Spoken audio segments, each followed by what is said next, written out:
The energy exponentially higher when you come to Bristol Motor Speedway under the lights as we fight it out in the last race of the regular season. The starting grid will roll across the left side of your screen. Gibbs and Barry making up row one. We want to hear from the guy outside of the playoff picture, Sheldon Creed, looking for every point and possibly a win here. Junior, dial him up on the radio. Hey Sheldon, it's Dale Jr. in the booth. You got us? Yes, sir, I got you. Man, you didn't get a good qualifying position there, so you start 22nd on the field. You got an extra beefed up front bumper on that thing tonight because I think you're going to have to use it to get to the front. Yeah, no, certainly not tonight we want to start with, but proud of the guys. Hopefully we get it tuned up here enough to be able to get some track position and then get some more through some pit cycles and just have ourselves up there at the end. Yeah, listening to you today and watching your car, you're really, really loose, and now we're at night. How do you think the track's going to change? What kind of adjustments you guys do to get that thing dialed in? Well, never been here in the Xfinity car, so hard to say what the track's going to do, but hopefully we got it tightened up a little bit and, you know, a lot of laps ahead of us to get it tuned in. Maybe we'll get the top rolling and try to get ourselves up there. We know you're busy tonight. You got a lot in front of you, man, so thanks for talking to us. Good luck. Appreciate it, Junior. And a lot of pressure on his shoulders as he's trying to make the playoffs. This is the final opportunity. For more stories before the green flag flies, let's go to Dylan Welch. And Rick, last year A.J. Allmendinger won this race and the regular season championship, sliding across the finish line and then crashed in turn number 1 after the checkered. Tonight they come back into Bristol going for their second straight regular season championship. And in a year where they haven't always felt like they've had the fastest car, they come here to Thunder Valley feeling like maybe this is their best shot to win on an oval this season. So it's an important night for this 16 team, not only because of the playoff bonus points on the line, but because this win would be a great reward for 25 weeks worth of dedication and effort, and a big shot in the arm too to kick off their pursuit of a championship, Kim.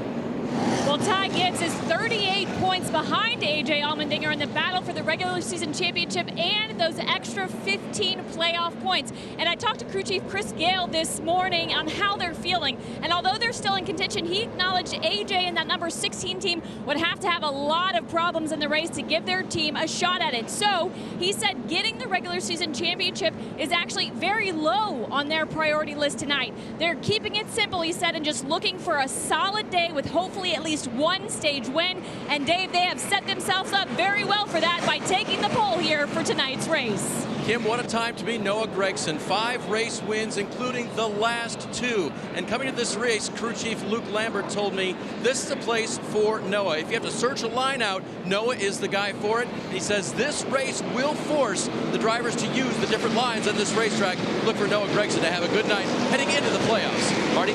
Dave, Justin Allgaier is one of 3 drivers that can win the regular season tonight, but he needs a lot of points to be able to pass A.J. Allmendinger to do it. In his interview with you a moment ago, Dave, he said, I'm more worried about the 5 bonus points for winning this race tonight. In the last 5 races here at Bristol, Justin Allgaier has led a minimum of 92 laps. He's won exactly 0 of those races. He told me earlier today, a racetrack never owes you one, but on the list of racetracks where I desperately want to get into victory lane, Bristol is number 1.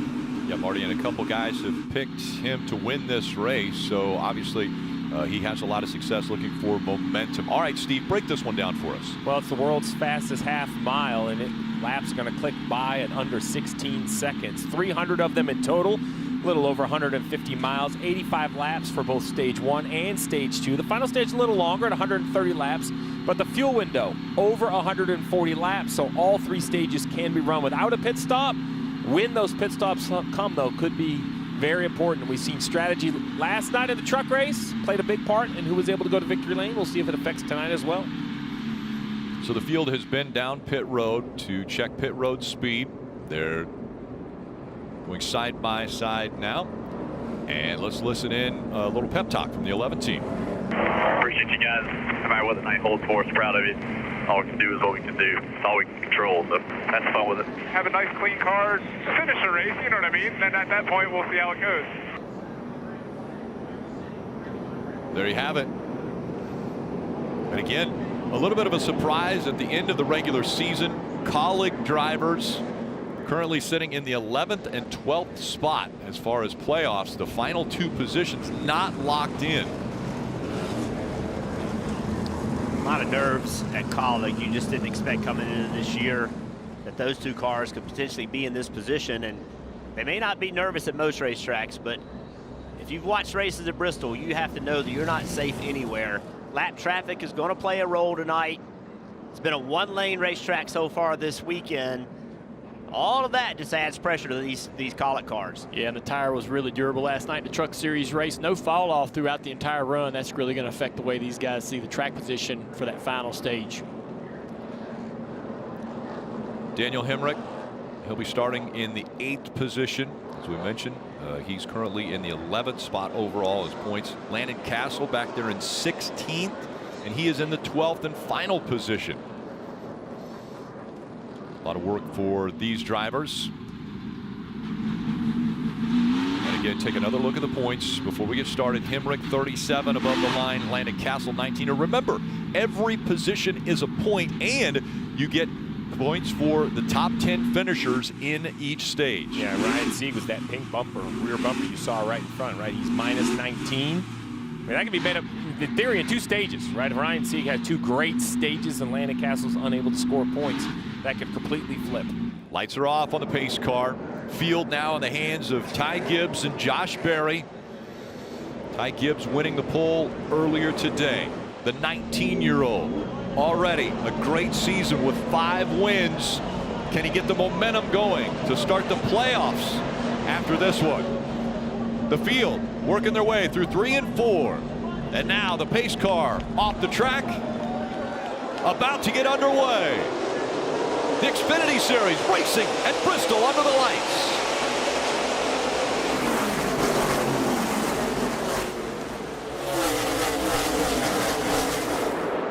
16 car of A.J. Allmendinger got way up the racetrack, lost several spots.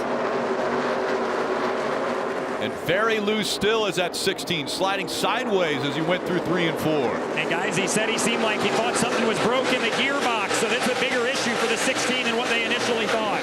Well, he's back up to speed, and things are going well now. All these guys look really uncomfortable and slick and loose in practice. We're going to see a lot of guys sliding around. Watch the replay, see? He just gets loose getting in the corner on that outside. He's still fighting there on that outside line. Not the preferred line in last night's truck race. But we did see some guys in the Xfinity practice and the Cup practice trying to use that middle groove, trying to make some time up there, find a way to get that to go. A little surprised we didn't see A.J. Allmendinger in that 16 trying to slide down in front of that 19. Now he's got his teammate underneath him. This is old school Bristol, fight for the bottom. Oh, we got a car with a flat tire, the 48 car.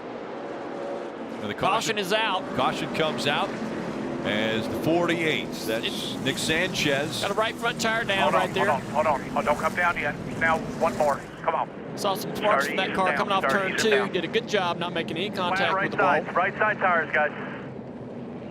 That voice there was Patrick Donahue, the crew chief.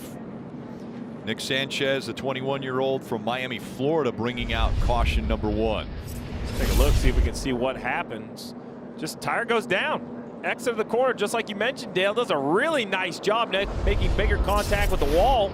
I don't know if there was contact earlier that maybe cut that tire or just ran over something. Pretty unlucky 7 laps in to have a flat. Yeah, finished 12th in the ARCA race yesterday, actually leading the points over there. And look how fast the cars come around. You see the leaders, all they can do is put 2 tires on. Smart call by the team. Obviously they're limited on tires, but you stayed in there much longer, you get lapped. I'm excited for this opportunity for Sanchez to get in this Xfinity Series. He's run some great races in the K&N ARCA Series. So excited about his opportunity here to move up to the next level. That's a great shot right there to just show you how long pit road is. Now you have the inside track versus the pace car, so you should actually gain a little time, but so long on pit road. I mean, it's basically, what, 80% of a lap. And Steve, the difference here is under caution, you have to go all of pit road. Under green flag, if you come to pit road, you only have to go in your half. Yeah, so we wouldn't expect to see green flag pit stops tonight with the length of the race, but if you have an issue or you've made some crazy strategy call that didn't work out, you only have to run yours straightaway, which even then, you're looking at 2+ laps down. I mean, 15.5 seconds for the leaders. As you come rolling down pit road, they're going to lap you quick. The this caution coming out early for Nick Sanchez with a flat right front tire. Sparks flying already here at Bristol. We'll be back to restart after this.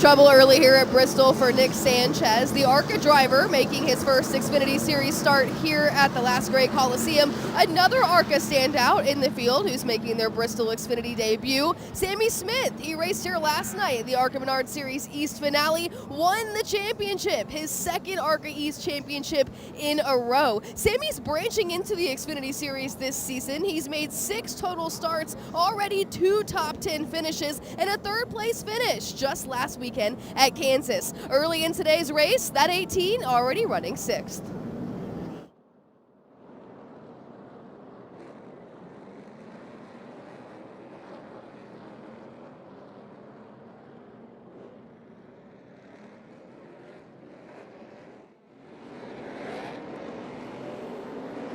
So many great memories from this facility right here. Bristol Motor Speedway, under the lights. And that's been going on for quite some time now.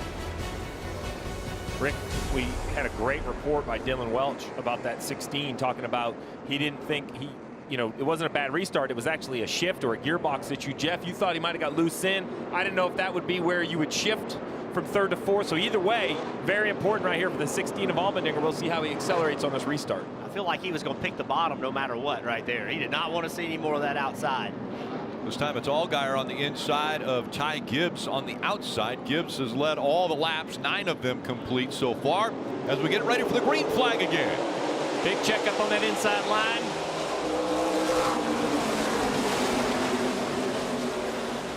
The 16 did accelerate fine that time, so whatever the issue was, looks like it's been fixed.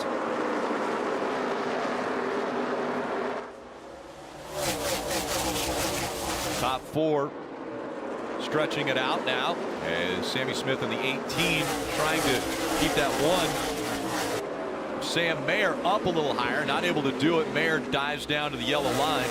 Dylan, what's going on with that 16?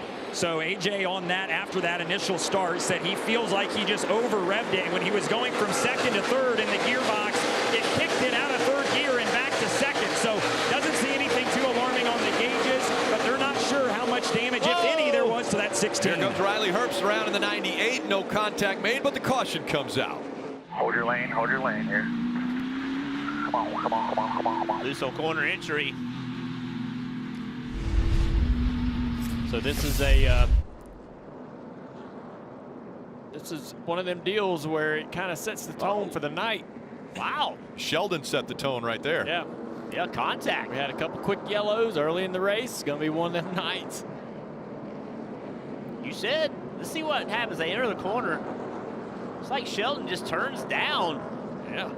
I don't know if something happened prior to this, but you said Sheldon was going to be aggressive tonight. Well, there it is. Riding on board here with the 98. Sheldon on the outside. Yeah.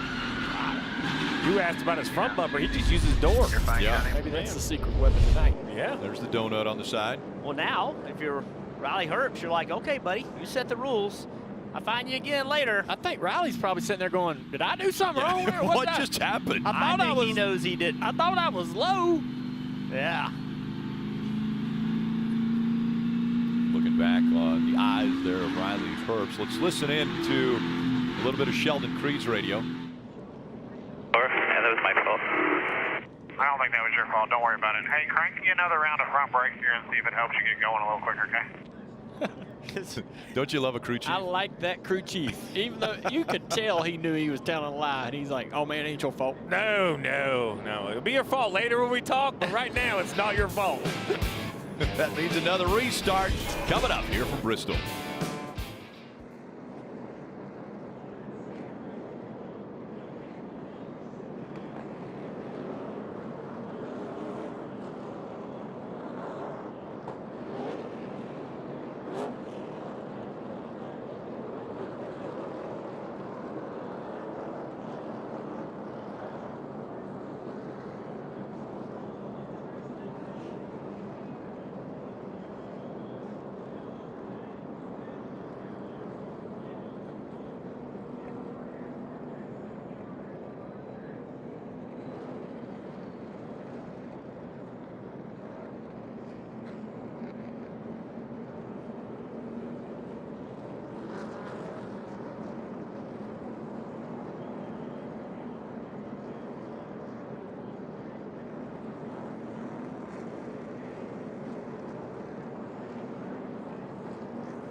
Caution out once again here in stage 1 at Bristol Motor Speedway. When you take a look at that replay, though, what a save by that number 4 of Bailey Curry driving that Chevrolet for JD Motorsports. Bailey making his 5th Xfinity Series start, but overall in his career, tonight marks Xfinity Series start number 100 for Bailey. So only 5 at Bristol, but 100 overall. Still understanding his place here at the last great Coliseum, but after 100 starts, Bailey Curry is stamping his name on the NASCAR Xfinity Series.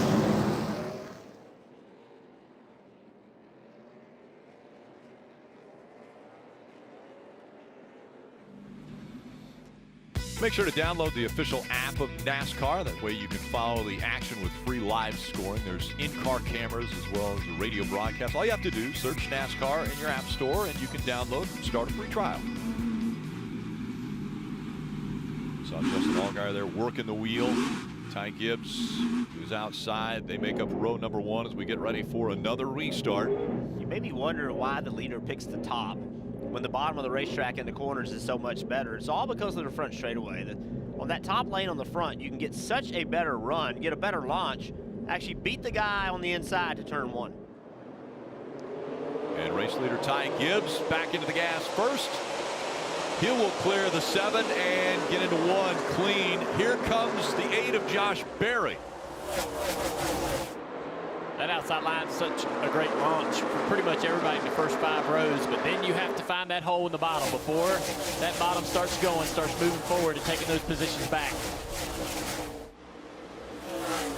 Noah Gregson, Jeff Burton's got Noah on the outside. Jeff wants to keep him there. He's going to have a good corner exit to do it, but Noah's not quite clear. Jeb knows it too. Jeb knows if he can just have a good corner exit, he's got Noah in a bad spot, and so does Brandon Jones in that 19. That's a great example of it. Noah almost had him. Jeb hung in there. Now Jeb's in the position to be able to take the spot eventually. Noah's going to fight on this outside. You see the rubber getting laid down in that second groove, but still a lot more grip in that PJ1 on the bottom. That's what makes the second groove come in, is this action right here. A guy gets shoved out there. You'll see that all through the field. You see Noah, he's starting to make some ground up, overdrove the entry right there, got up the racetrack. Staying just outside of him, though, still fighting for position. Dave. And Rick, Noah Gregson was one of the drivers in practice, the short practice session they had, that was trying to work in this upper groove to put some rubber down up there so that it would work. They were hoping the cup practice and qualifying would do some more of that, but were a little disappointed. But they've already begun prepping this line during practice earlier today. Prepping the line. Yeah, the Xfinity Series was out there for practice and qualifying, as well as the Cup Series. They had practice and qualifying also. So a little bit more rubber being put down just above that first line. Right there to 16 at the bottom of the screen. Racing to 39, and you see Sheldon Creed in the back of that battled in 2 right there. He's worked his way all the way up to 13th. These quick cautions have allowed him the lane choice and some great moves to be able to really chip away at that poor qualifying effort of 22nd. So putting himself in the fight already early. Done a lot of early work here. Yeah, one of the big problems, though, is the car that was right in front of him is Ryan Sieg, and he's in front of him in position to get into the playoffs, as we see the one of Sam Mayer trying to stay in front of this 18 now. Yeah, pretty much all the guys, Rick, in that battle are right there around that 2 car. 39 to 10 of Castle, all in a big battle right behind these guys right here in turn 3 and 4, right there in the screen. There's Castle trying to get around Jones. Jones fading back here. The 16 of AJ now trying to take that position away. Dylan, what you got on that 16? So, guys, we talked about this transmission problem that AJ had at the start. He took the blame for it, but he's a little bit bothered by it. Take a listen to the radio. I'm so in my head now that I blew this thing up. Everything feels okay. I'm all messed up in here, man. I'm sorry. No, that's why we're over here to talk you out of it, man. And they have been pumping him up every single chance they get. But again, he over-revved it a lot. AJ's not sure if this thing's going to make it to the end or not. We'll see. And interesting, crew chief for AJ Allmendinger, you have to almost be a therapist as well, because he can really get down on himself quickly, and you need somebody to keep you pepped up. Yeah, it's shocking the emotional roller coaster he goes through over the course of some of these races. As you see the 39 and the 2 continuing to race pretty hard. A little bit of brake rotor glowing on the right front of that 2 car. Yeah, that outside line has finally found enough speed to at least to fend off a pass. As you see the 39 right back in front there. Sieg, what you got on the 19? Hey, Junior, it's an interesting situation for Brandon Jones. You've seen him lose 2 spots here in the last 2 laps. He says the window net is starting to come down inside the car, so occasionally he says he has to reach up, kind of hold it there. Look, his left hand is up there holding the window net while he's trying to drive. Jeff, I couldn't imagine, A, driving 300 laps at Bristol, but B, trying to do that what Brandon Jones is doing right now. This is the worst racetrack to have to do something like that. The reason he's holding it up is that if it falls down, NASCAR is going to black flag him. So he's trying to make sure that does not happen. You can see it. It's not latched.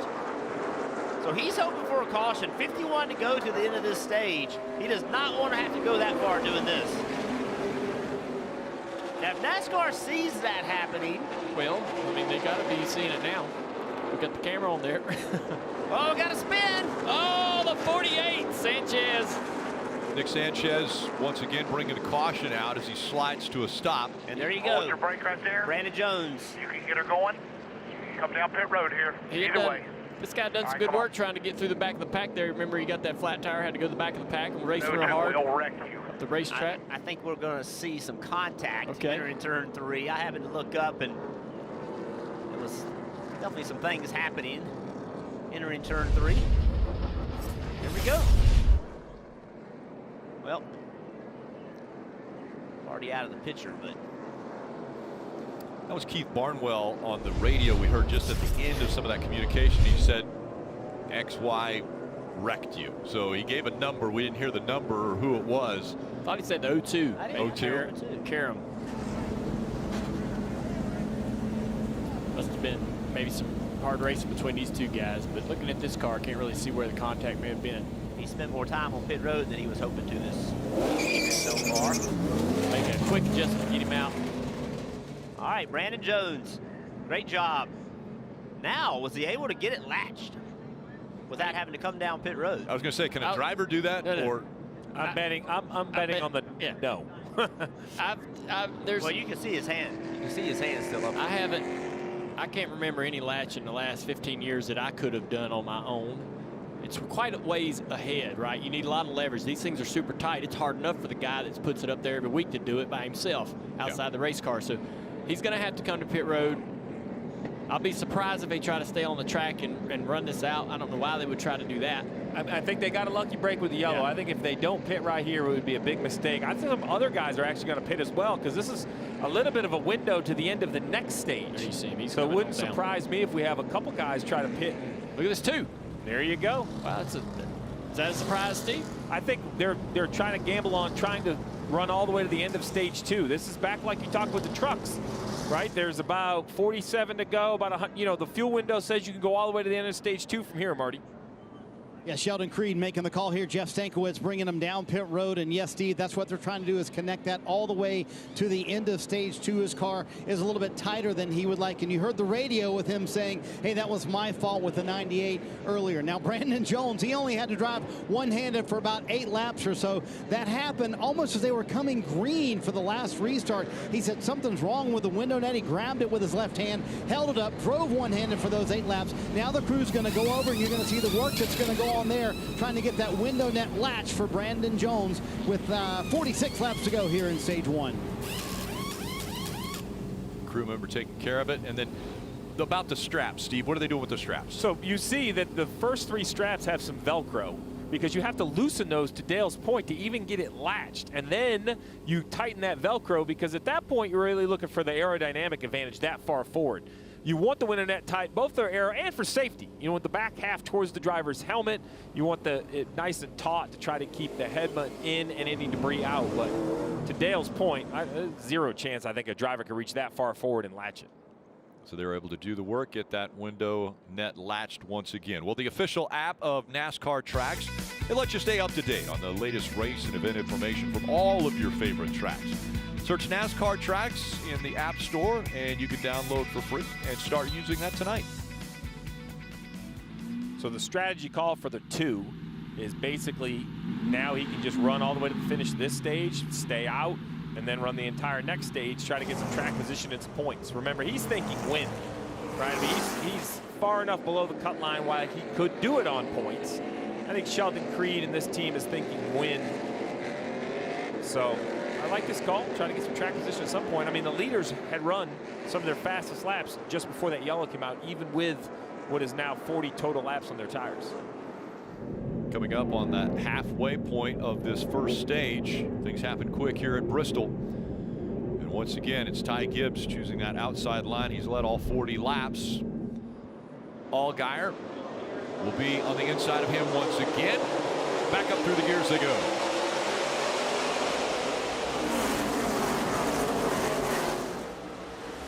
Allgaier had a really good 1 and 2.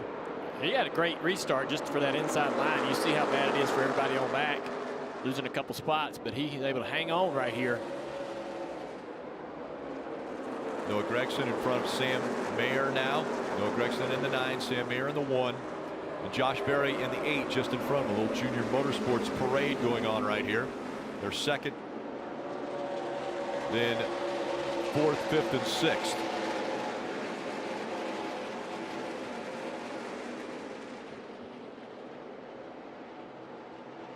That one car, Sam Mayer, remember, won a truck race here, 17 years old. He's always been fast at this racetrack, no matter what he's driven. How much of this is rhythm, guys, once you get into that rhythm? Oh, that's a lot of rhythm, and it's just understanding what your car needs as well. Oh, we got a spin on the back straightaway. The 5 car hard into the inside wall. Brandon Brown gets turned around. Good here, back it down. Had a great qualifying effort in this car. He was running 18th, and that car destroyed. Already the 4th caution of the night. Seems like a night Bristol race. Yeah, I was looking around to see what the moon looked like. I didn't know if it was full or what. It's pretty close. That's the way it is at Bristol, especially that night race, just a different energy. It brings out that old Saturday, Friday night short track racer and all these guys. They kind of revert back to making the same aggressive sort of moves and taking risks that they typically don't take on other weekends. They're going to try to do a lot of work to this one to see if they can get it ready to go back out on the racetrack, but a wild ride there into the inside wall for Brown.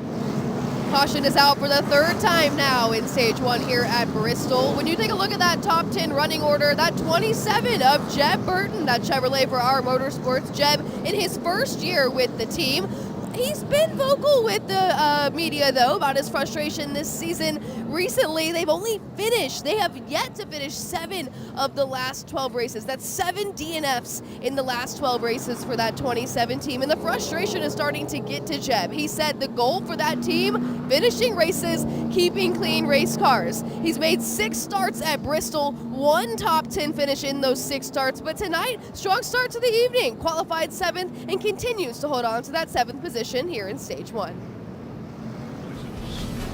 And by Credit One Bank, a credit card company.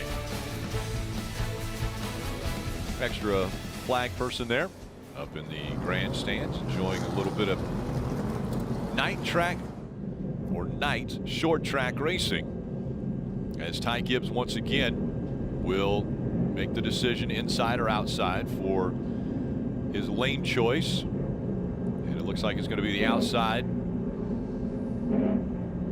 We get ready for the restart. Take a look at the playoff standings. Sieg 20 points behind Landon Castle. See Ty Gibbs always very aggressive under caution, keeping his tires clean, keeping the tires warm. He's one of the most aggressive guys out there. Spins the rear tires, buzzes them, and he's a really good restart guy. So does Justin take that bottom? He had a pretty good restart down there the run before. I think that encourages him to try this bottom groove. And I guess your hope is, you know, the 54 is going to out-launch you and get that advantage into 1. But your hope is maybe overdrives, makes a mistake on that first lap, gives you the lead. It's Justin's job to try to guess when Ty Gibbs goes. Ty Gibbs has a box, a range that he has to go in, and Ty has been changing that up. He's not going to show the field everything the same every time. He's going to mix it up. Justin's job is to guess it, try to figure out when to go, try to accelerate at the right time. Xfinity onboard giving it a great shot there of Ty Gibbs. The Baja Vita snacks on board. Beef jerky. Riley Herbst, and I know you've been sampling that. They gave us some free. Yes, good. It's been wonderful. Getting ready for the restart. Pace car once again off the track as Gibbs comes out of 4, and a great restart this time for Allgaier. He guessed it, just like you said. Jeff did a good job. Gonna have to get that position up, though, that momentum on the top. That top may not be the fastest way around the track, but it's absolutely getting that grip. Everybody's hoping it will to be able to defend a pass on the bottom. And look at Allgaier. Look what he's doing. He's entering high, trying to exit low. But there's a danger in doing that. Noah Gregson's right there is going to try to take that spot. Look at him. He's trusting that second lane.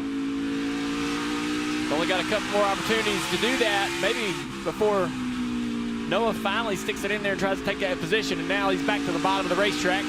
What an experienced move, though, by Allgaier, knowing now is a good time to try it. As soon as he got some pressure put on him, he went back to the bottom to protect that spot.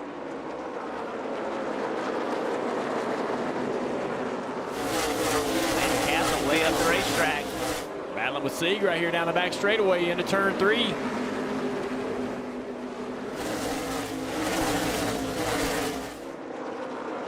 Landon using that high line, that higher center of the corner to get a big run down the straightaway, but you give up so much time around the middle of the corner and you see it. He gives up the spot. Probably got some information from his spotter. Hey, man, there's a hole behind him. Settle in there if you want. Take it now before it closes. It's always a tough decision for a driver. You don't want to give up on a battle. Sometimes it's best just to take that spot, fill in that hole behind him. 4 Junior Motorsports cars all having a heck of a battle, but they don't have the pace right now with Ty Gibbs in front of them. Jeb Burton having a good night. Hanging in there. His team does not have the funding, does not have the size of a lot of the guys he's competing against tonight. I saw him before the race. He said, man, I think I got an 8th place car. Going to be tough all night. Dylan. Talking about doing a lot with a little. There's 3 cars for this Our Motorsports team. 23 employees total working on all 3 of these cars. So they're spread a little bit thin, admittedly. But Jeff said, hey, we've got pace. It's legit speed. And this track's definitely an equalizer, so they just want to try to have a good, solid day. A top 12 would be a win for them today, Kim. And Daniel Hemrick is 11th in the playoff grid, and although he does have a points buffer, the team wasn't feeling exactly great coming into this race. They didn't love what the car was giving them in practice. They told me the goal, get stage points in stage 1 and stage 2. That way they can feel comfortable as they go into the final stage of this race. Right now, the balance just not there yet, but as the track is taking rubber, it is coming to him a little bit. He said he's having to wait on the front end. Hemrick currently running in the 8th position, again, looking for those stage points.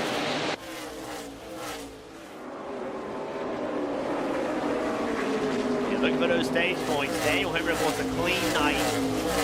He's in pretty good shape to make the playoffs, but it's not over. Anything can happen here. He just wants clean night, get some points. 24 to go, still in stage 1. It's been all Ty Gibbs up front here at Bristol.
It's a NASCAR Xfinity Series Food City 300. And remember earlier, these two had an issue.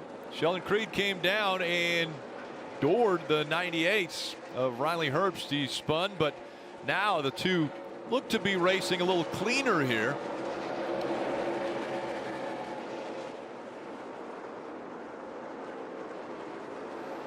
(18th and 19th) for those two as we look back from the Baja Vida Snacks. Remember, this was early in the race when Sheldon Creed came down, got into the 98. The 98 on the radio had some words for the two. Said it's a little crazy he's racing like that on lap 19. Dave. And Rick, the 98 of Riley Herbst stayed on the track with no obvious damage, and the tire's okay. He stayed on, but had lost so much track position that one of those cautions we had recently really kind of saved him. The leaders were coming and in traffic, and Riley was kind of stuck in traffic. So now making better progress all the way up to the 17th position. Dave, here comes that 7 of Justin Allgaier as Ty Gibbs now getting into a little bit of traffic here. That's really the only thing that's brought these two guys together is the traffic. Gibbs having a little bit of a hard time getting around it. Of course, they're going to race that leader a little bit harder than the rest of the cars in the lead lap. Trying to stay on the lead lap. Once you lose that, you give way a little bit to the guys in second. Look at this. Trying to get around the outside of this 91. See Justin running the bottom, hoping the 91 doesn't give him space. Justin has to jump to the outside. Lap traffic is going to be a factor all night long. It always is at this track. Yeah, there's 3 more cars right there in front of the leader, and then some clear sailing, some room to kind of get that lead back stretched out. Can your spotters send these lap cars a direction for you to help you out? Well, they don't listen. Yeah, I don't think that you got enough time at a short track like this to be walking up and down the spotter stand trying to talk to every single one of these guys. You got enough to watch on the racetrack what might be happening. But they all know each other, right? They work together on that booth, on that spotter stand. You don't want to have trouble with one of those guys or create a problem for one of them. They're gonna let you know it. But they don't drive the car. All they can do is give some information to their driver. They're not responsible for what lane it's in. They still like to give each other a hard time. Like two former drivers give each other a hard time on occasion. Yep. Only if done right. The 7 clearing some of that lap traffic now, and Noah Gragson having a little more difficulty getting through it. Ty Gibbs running up front. Then it's the 7 of Justin Allgaier. And Noah Gragson running in that 3rd spot. Sam Mayer is 4th. A.J. Allmendinger 5th. Coming up on 2 to go in stage 1 for Sam Mayer in the 1. He's caught the 9 of Noah Gragson. Less than a mile still to go here in stage 1, and it has been a dominant performance already by Ty Gibbs. Numerous times he's had to take the lead that he's had and keep it on restarts with 1 lap to go. Sanchez right there working hard to stay just 1 lap down. We saw that light on the inside. Pit road is closed when the race leader gets to 2 to go, and here comes the 7. Allgaier trying right at the last moment to get by, not able to do it. Ty Gibbs wins the stage. Allgaier finishing 2nd. Gragson, Mayer, and Allmendinger all in the top 5. Barry, Burton, Hemrick, Castle, and Sieg. Remember, Hemrick, Castle, Sieg, all drivers that are still not locked into the playoffs. Sieg on the outside trying to break in to that top 12 in this, the last race of the regular season.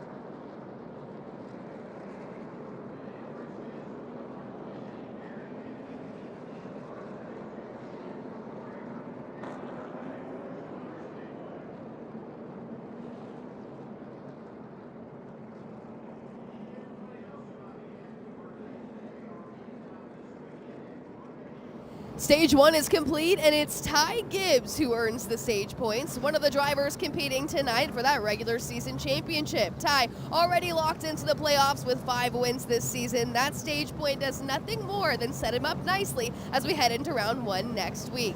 Now, Ty's experience here at Bristol, he's pretty good at this place. He's got an ARCA win under his belt. He picked that one up last season. And this track, as far as Joe Gibbs Racing goes, they're pretty stellar here too. They've won 13 of the last 22 races here at the Last Great Coliseum.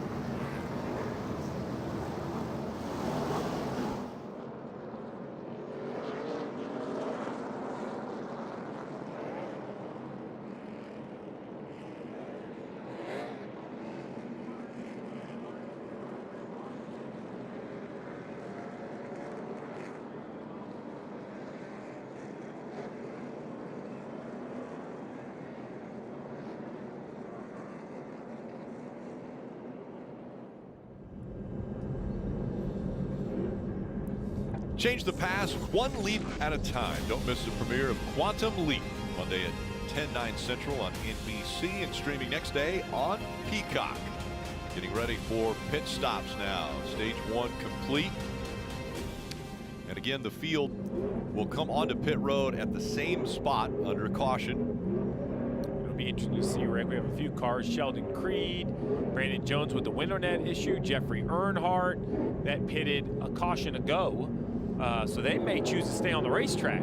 All the leaders are definitely going to pit. They've yet to come to pit road, so they need tires and, more importantly, some fuel. Dylan?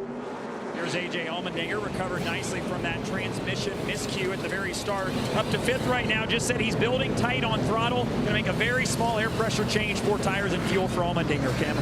And you see Daniel Hemrick in the middle there, that 11 car. He still needs help on the front end with turns, so they will make a small air pressure adjustment. Was looking for stage points, finished 8th, so did grab a couple there. Finished that goal. As you see Ty Gibbs finishing up his stop, he was just saying slightly on the loose side. They made an air pressure adjustment for stage 1 winner Ty Gibbs, Dave. Top of the screen there, 4th place, Sam Mayer called his car super solid, maybe just free up to keep up with the track. As for the 9 of Noah Gragson, pretty close. Not much adjustment there, Marty. With Brandon Brown now out of the race, Justin Allgaier has a clean in and exit from his pit stall. Very little complaints there. Made a run at Ty Gibbs at the end of the stage. To the car just a little bit too free. Ty Gibbs will hold serve here on pit road and keep the lead. Justin Allgaier comes out second, Rick. Yeah, top 3 holding their spots. Jones, 2-tire stop. He moves up 14 spots.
A little bit of a different strategy.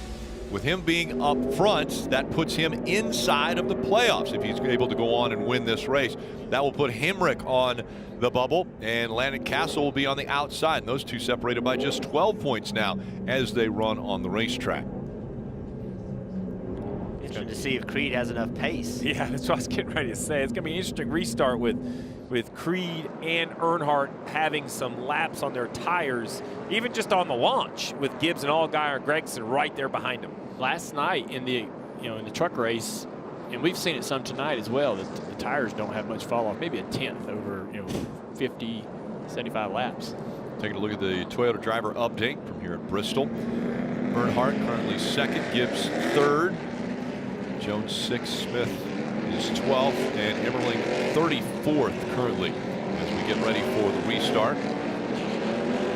Earnhardt will be on the inside. Marty.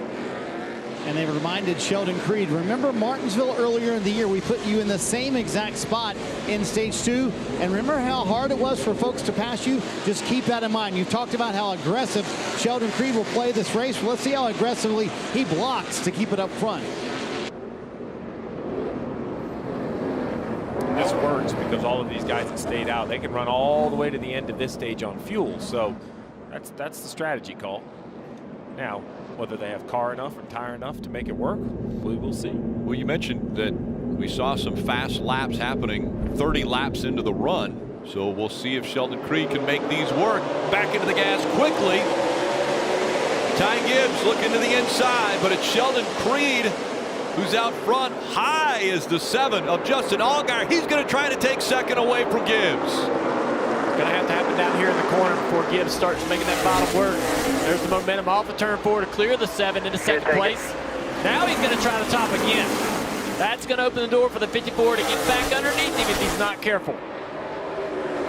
Justin continuing to fight for that top.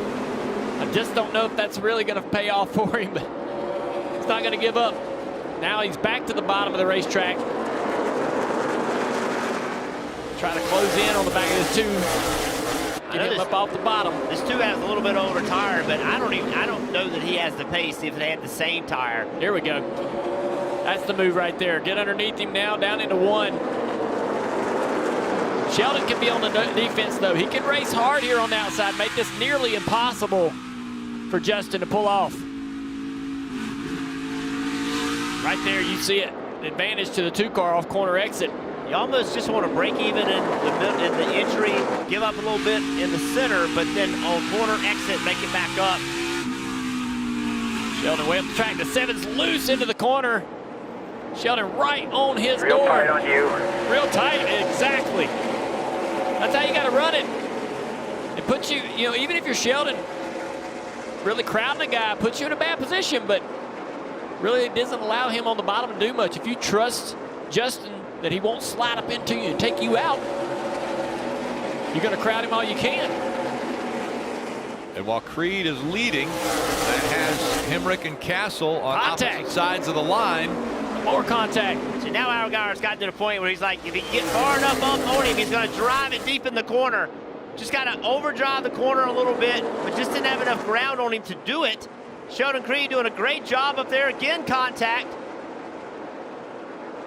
Allgaier's trying to avoid an incident. Creed has nothing to lose, and there it is. Creed. All right, in line. Creed punches him off big time, fighting for that spot.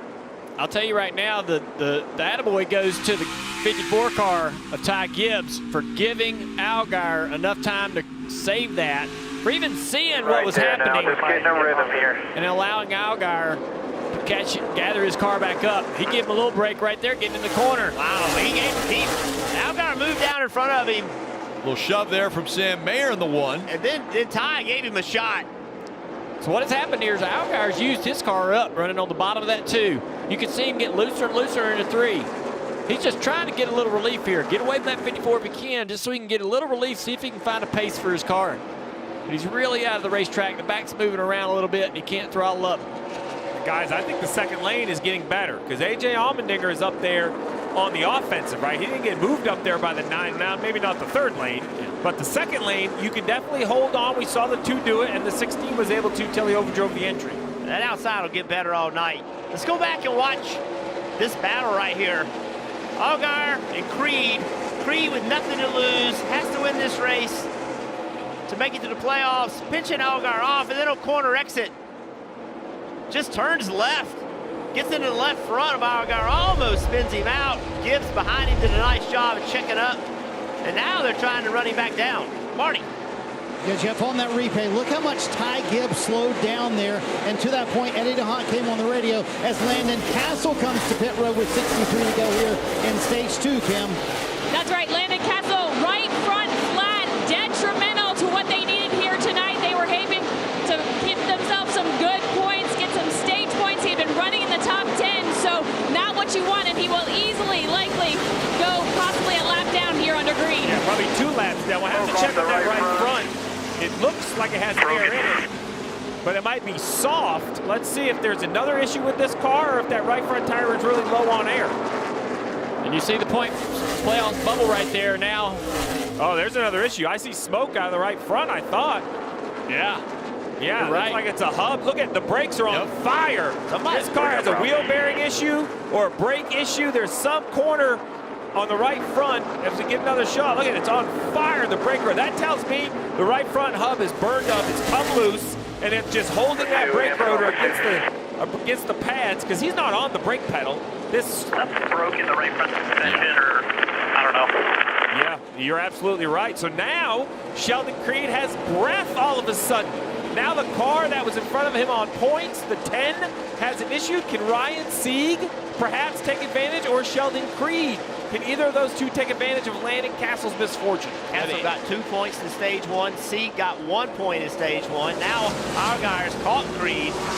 If Creed loses the lead, right, real quickly here, it'll be interesting to watch that bubble and see what happens for Sieg. Sieg would move ahead, I would say, of Landon Castle. You see the points right now.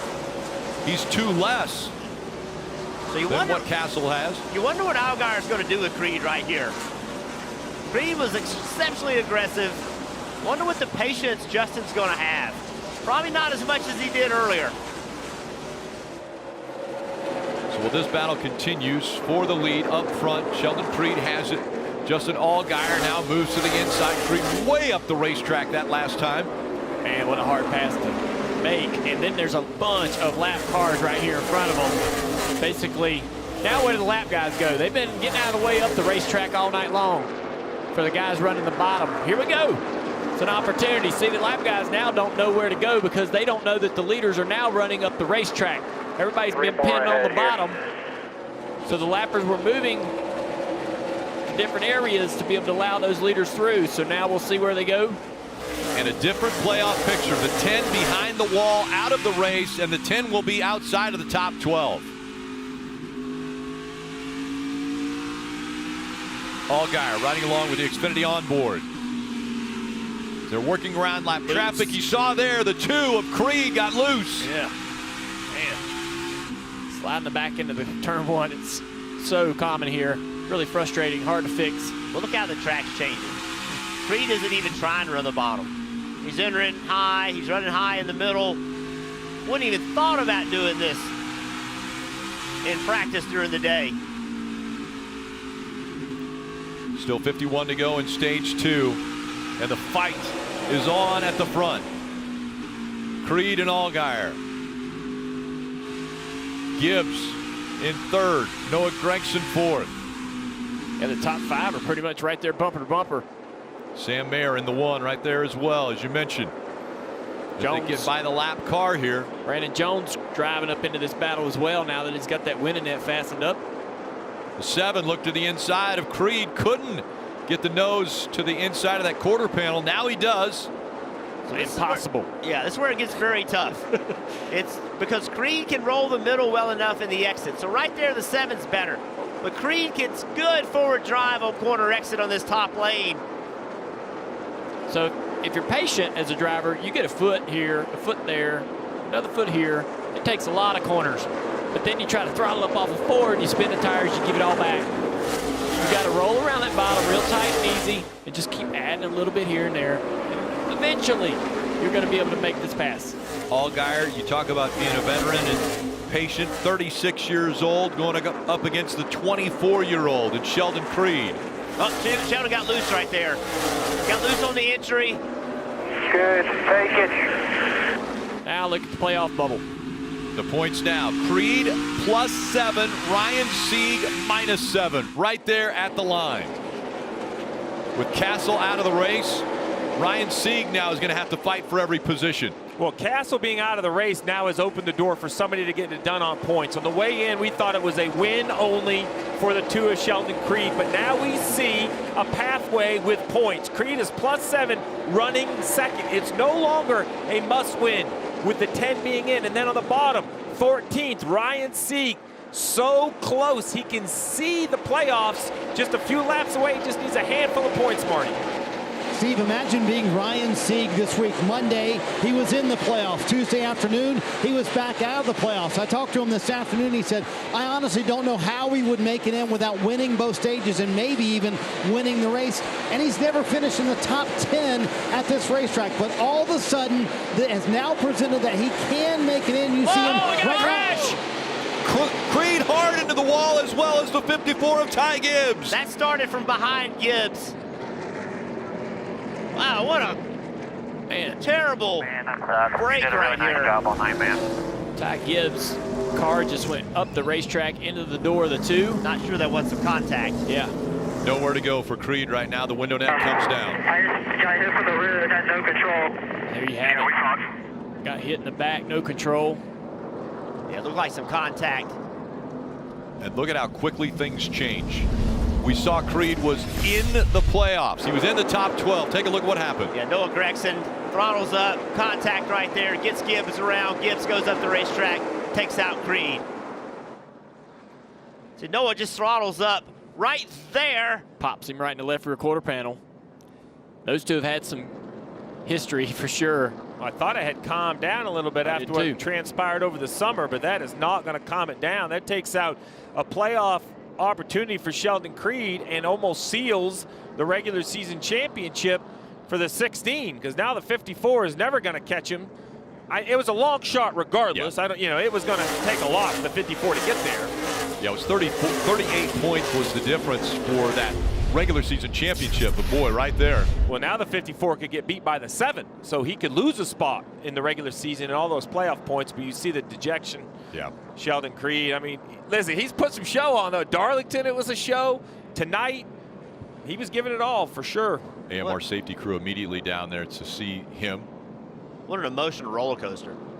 Hey man, you're leading this race, doing what you need to do. Castle's out, you were still good, and then you get wrecked, not of your own doing.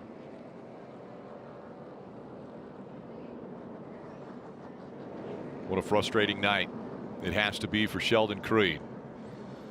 Was leading, was considered in. Then the problem for Landon Castle made the opportunity even more possible. And now 35 points below the cut line and out of the race. Yeah, and that puts Ryan Sieg currently in by +4, running in the 12th position. So this is going to be a long, grinding night for the 39. With the 10 here on jack stands, it really just comes down to where this car can run on the racetrack. Their chance of the playoffs is going to be determined by how they run for the rest of this race. This caution ends the possibility of Creed making the playoffs.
Coming up next on USA, follow our Xfinity Series coverage. The NASCAR docu-series Race for the Championship.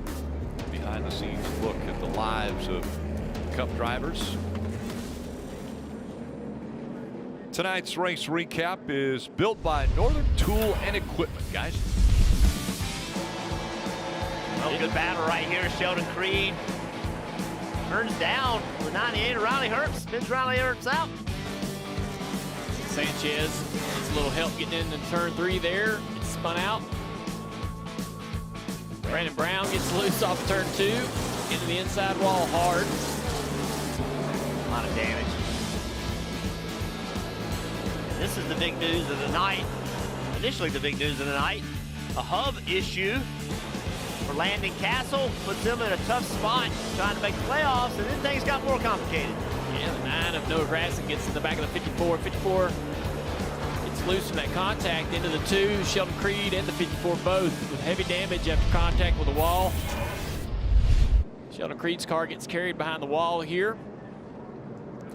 Steve, just to be clear, Landon Castle and the 10, they weren't on the DVP, so they can spend as much time as they want to fix that car and then bring it back out, correct? Yeah, it's a mechanical failure, so they absolutely can repair this car and go back on the racetrack. And why that matters is because the cars that have wrecked are points that are available for the 10, right? But if that right front hub is as hot as it looked, you would have a better chance of changing the whole spindle, and that is going to be very, very tough at this point in the race. So, looking at that bubble right there, Steve. And so, to your point, you know, people are thinking, well, how many spots can he get? How many does he need? Well, it's right now just 4 points between Ryan and Ryan Sieg and Castle. And so, if Landon can get out there, pass some of these cars that are knocked out of the race, maybe gain a few spots. Yeah, Castle scored 37th right now, but as you mentioned, Creed and Gibbs, they're out in front of them, so there's 2 spots right there. Yeah, but now, wait a minute. Sieg's 12. We still have 34 laps going this stage. If he can go run 7th in the stage, that buys him 3 more. That's where these stage points are so important for Sieg. Yeah, you think about between Sieg's team and Jeremy Clement's team, there's about 15 full-time employees for both of those teams, and they are fighting to be in the playoffs. Ryan Sieg especially here currently 12. Marty. This is a crazy change of events for Ryan Sieg. They have told him about Landon Castle's problems on the bottom of your screen, and also that Sheldon Creed is out of the race. Here's what else they said on the radio. Listen. You see what we're going to do here. We just got to survive. We just need to run our deal, man. We got to run our deal. Yep, no, do what we do. We'll be good. Whatever comes out, we'll be good. And Cowboy Starlin, the veteran crew chief, who's retiring at the end of the year, said, do not beat ourselves. And then Ryan said, do you want me to back it off? He said, no, you got to run hard, Kim. And the information that the 10 team of Landon Castle has passed on to me, they said that the rotor got too hot, expanded, caused issues with the brake caliper, and ultimately the hub as a whole, they're changing it out right now. The goal is to get him back out on track because they said you never know what's going to happen with the 39 of Ryan Sieg. Yeah, that still has the original hub on it, though. You can tell by the temperature. This is going to be a lengthy change right here. That is not going to come off very easy. It'd be almost quicker to just change a whole spindle. Back to racing we go. 52 laps. Now 53 complete here in stage 2. Only 32 remaining. Comeback driver of the night, 19 car, Brandon Jones. Remember, his winning net was falling down, had to pit earlier. He hung it out and is sitting there running 3rd right now. Big run there by Sam Mayer in the 1. Now he looks to the outside of that 19. That second line coming in. 1, we keep an eye on him throughout the night. That 1 car looks strong. Big slide there out of the 19. Yeah. Jones catches it.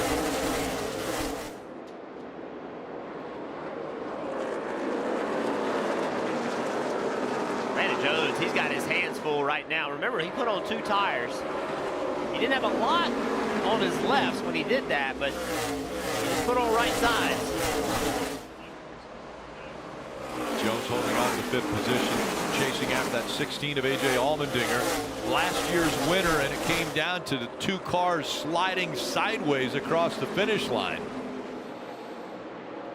Hemrick in the 11, just in front of Ryan Sieg. Well, that's what all Colin could do right now is cheer on the 2 teammates, the 11 and the 16. You have to outrun the 39. That's what you can do to help your teammate in Landon Castle. That's 2 points that you can guarantee Sieg doesn't get. So Hemrick right here outrunning the 39 is helping, trying to keep him from getting stage points.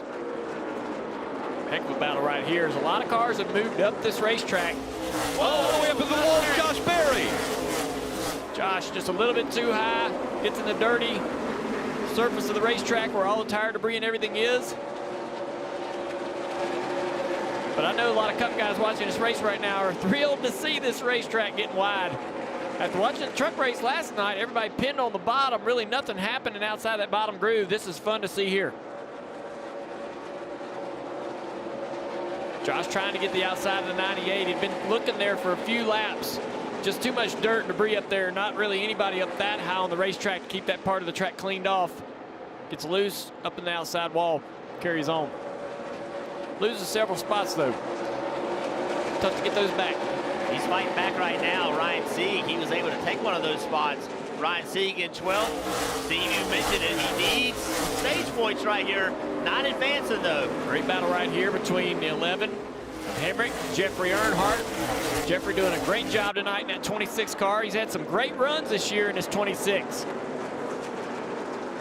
Also running that higher line. Yeah, Rick. Yeah, momentum up. Track is getting wider, right? You see guys that are running, instead of like squeezing the guy in the bottom, now they're purposely going up, gaining that extra banking, as you mentioned, that momentum, getting that run off the hill. And Dave, I'm sure you've got a dejected Sheldon Creed down there that you're going to have to talk to about not making the playoffs. Yeah, Rick, he just walked from the Untitled Care Center. Strategy got you where you needed to be. You were holding him off, and all of a sudden, wham! What was that all about? Yeah, I don't know. It looked like the 9 just got the 54 in the left rear and got him loose and shot him up into me. But did what we had to do. Didn't have a great qualifying effort.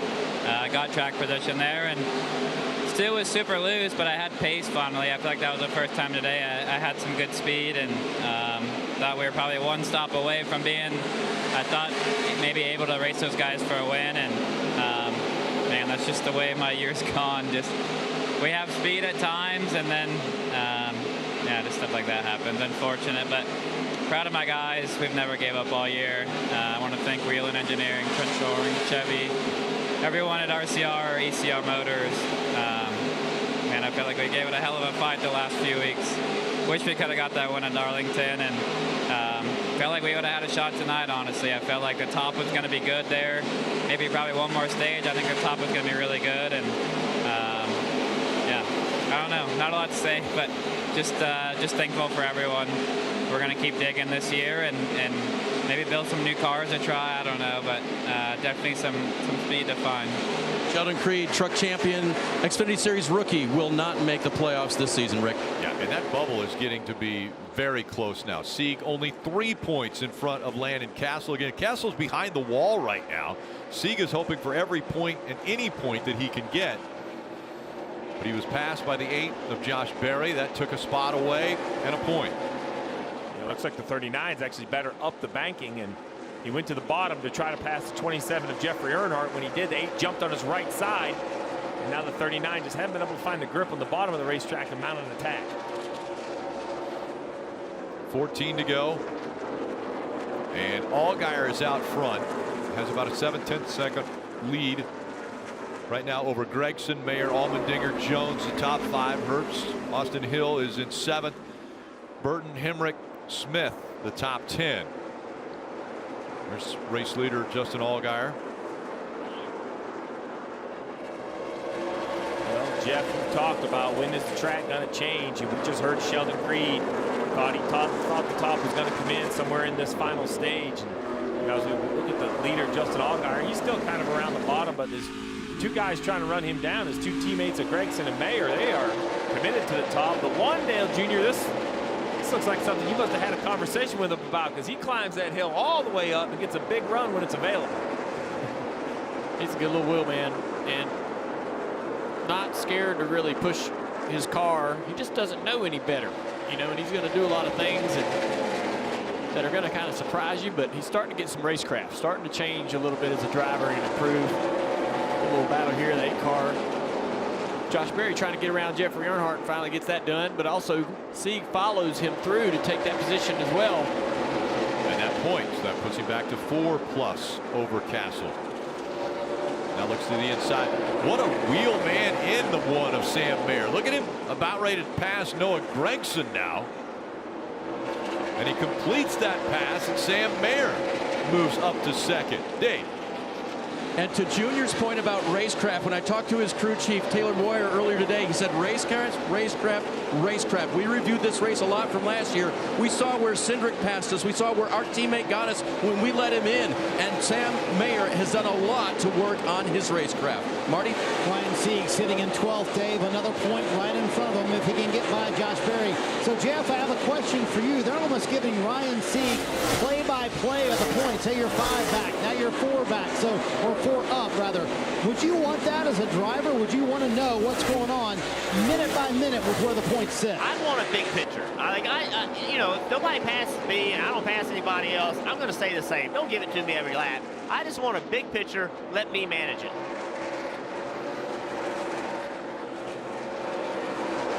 Sieg trying to fight with just 5 laps to go. Sieg would love to be able to get up inside the top 10. But right now running in the 12th spot would be difficult as we see 3 wide at Bristol. Oh, Sam! Contact made. Mayer goes around. Gregson avoids him. Man, we just talked about the racecraft. That's the issue with Sam, is he's just got to learn. Those are the moves you don't need to make. You don't need to make it. 4 laps to go on the stage. Nothing hit us. You weren't going to get by those 2 guys and make a run of the 7. Yeah, I agree. And then, you know, fast race car driver, great kid. He'll figure it out. But, man, you're going to see these things happen with these guys. It's what this series is about. It's what happens in the truck series as well. Sam's 19 years old. He's learning. Yeah. I mean, I think we have to kind of remind ourselves sometime how young these guys are. We expect so much out of them, man. We expect them to grow up so fast. This series is about learning. And when you make a mistake, you do it in front of a lot of people. A lot of people are watching you. A lot of people say bad things about you. Sam Mayer is extremely talented. And you're right, that's the things he's got to fix. He's got to be able to take a step back and say, okay, there's 3 more to go in the stage. I wasn't going to catch our guy.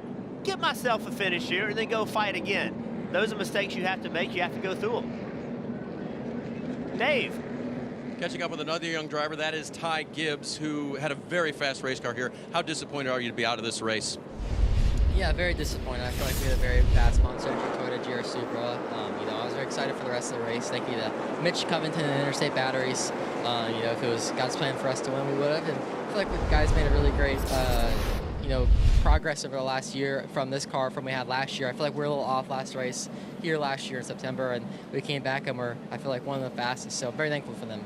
All right, Ty Gibbs done. He is solidly in the playoffs, though, with his multiple wins this season. So disappointing end to the regular season for Ty Gibbs, but as quickly as it's a bad ending for Ty Gibbs, a great ending already for A.J. Allmendinger, because the points that he's been able to accumulate in this race, it will lock up the regular season championship for A.J. Allmendinger. He has done it. That's an extra 15 playoff points that he will carry into the start of the playoffs next week. So the 2022 Xfinity Series regular season champion, A.J. Allmendinger. We talk about all the young drivers in this series and how they learn. A.J. Allmendinger, 40 years old, done a ton of racing, a ton of experience. He's won at the Cup level, won at IndyCar. The guy is a winner, and he's 40 years old and has that experience, and that is a major advantage. I was just thinking, you were talking Sam Mayer being 19. And of all the bad decisions made at 19, spinning one out at Bristol is not that bad of a list compared to what most 19-year-olds are doing. We see the green and white checkered flag being waved. That ends stage 2, and it is Allgaier who gets the win. It has been an eventful 2 stages here at Bristol under the lights on a Friday night.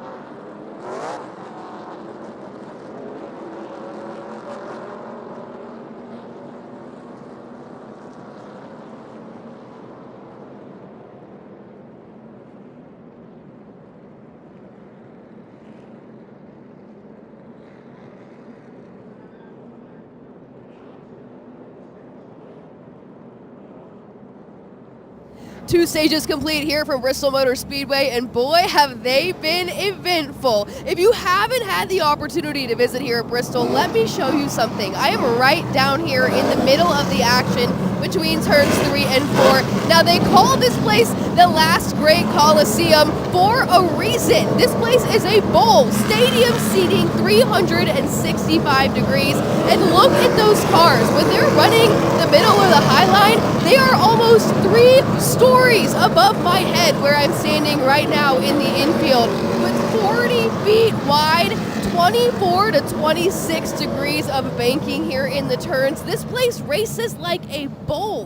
The speeds that they're hitting here at Bristol, and given the size of the track, it actually takes more force to turn through this place than any other racetrack on the circuit. Really puts into perspective just what these guys are doing here this evening under the lights. Like I said, chaos through stages 1 and 2. We'll have to see how things shake down here with 1 stage to go. Mutual Insurance, only pay for what you need.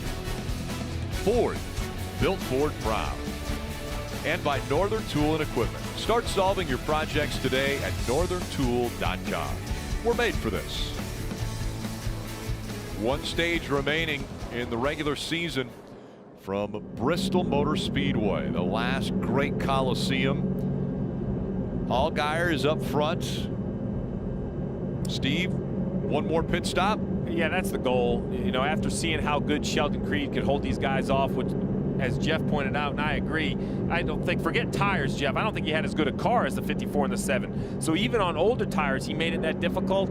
I'm just not sure anybody's going to need fresh tires, you know, halfway through this final stage. I wouldn't pit from the lead to do it, so I think you're going to pit right here. But in your mind, your last set, even though you have 1 left in the pits, but it's going to be the last time you service your car. Get a reminder, the difference between the Xfinity Series and the Cup Series cars, 5 lug nuts. That these guys, you see the guns, they got to take 5 lug nuts off, put 5 on each wheel. We've seen, you know, just a lot of penalties on pit road this year with tires rolling away and things like that. With 126 to go, you don't want to get beat off pit road, but you can't have a penalty that you give up all your track position. Even if it's 1 spot, you still have a chance. And here they go. The left turn onto pit road, Dylan. A.J. Allmendinger, first box off the backstretch pit, said he was better that run, but still fighting rear grip. Small adjustment for him, 4 Goodyear tires and fuel. Sammy Smith in the middle of your screen was really tight earlier in the race. Now they're way too free. Air pressure and track bar adjustment, 4 tires and fuel for him, Kim. And you see Daniel Hemrick on the bottom. They had a little trouble with the right front on the first stop of the race. They reminded him, keep your wheels straight so we can make time on this. It's going to be 4 fresh Goodyear tires, Sunoco fuel. He needed a little bit of grip and better drive off, so an air pressure adjustment for Daniel Hemrick, Dave. All the way around to the front stretch pits comes Noah Gregson, top of your screen there. He'll get 4 tires and fuel. Pretty close last time, pretty close this time. No changes, Marty. With 19 stage points in the bank and Ty Gibbs out of the race, Justin Allgaier could very well wind up being second in the regular season championship. So the car's a little bit too free on entry and exit as well. When he moves up, gets too tight in the center. Brandon Jones did a terrific job on right side tires only on that last stop. 4 Goodyear tires here, and I believe he might have got second place there on pit road as well. Indeed, the 19 team gaining 2 spots for Brandon Jones there. That's right. Gregson drops 1. Austin Hill also gaining a couple spots. Allgaier, though, holding serve.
Getting ready for the final stage of the regular season for Bristol Motor Speedway. Up front, it's Bailey Curry right now. Is out on the racetrack leading, and because of that, he would be inside of the playoff picture. But a lot of things still have to happen with 123 laps to go, including what's going on with the 10, Kim. Yeah, you see the 10 car right there up under the right front, and then Steve had asked, will they replace the hub? They are in fact replacing the hub. I checked in with the team to ask their estimation on how much longer it would take. They said 15 to 20 minutes. Looks like it probably will take longer than that, and so just the laps will click off so quickly here at Bristol while they continue that service on Landon Castle's car. Looks like I don't know if they're changing studs as well, or I'm not sure what all they got going on here, but this is unfortunate. We'll see, but this is one thing that's changed. Before, you know, it's easy to say, well, they should have a spindle ready and all of this, but crashing anymore, you end your day with the damaged vehicle policy. So it takes a very rare mechanical only failure that allows you to replace any of these components. Most of these teams don't carry those crash carts that you used to have anymore because you're just not allowed to repair crashed cars if it takes more than 6 minutes. Very interesting restart right here. Bailey Curley, Joe Graff Jr. on the front row, both on old tires. And fresh tires right behind him in row 2. Almost coming to a stop there as his dump for the 0-7. Here comes Allgaier looking in by Bailey Curry here in turns 1 and 2. He'll take the spot. Brandon Jones chasing after as well. That's Austin Hill in the 21 running in the 3rd spot.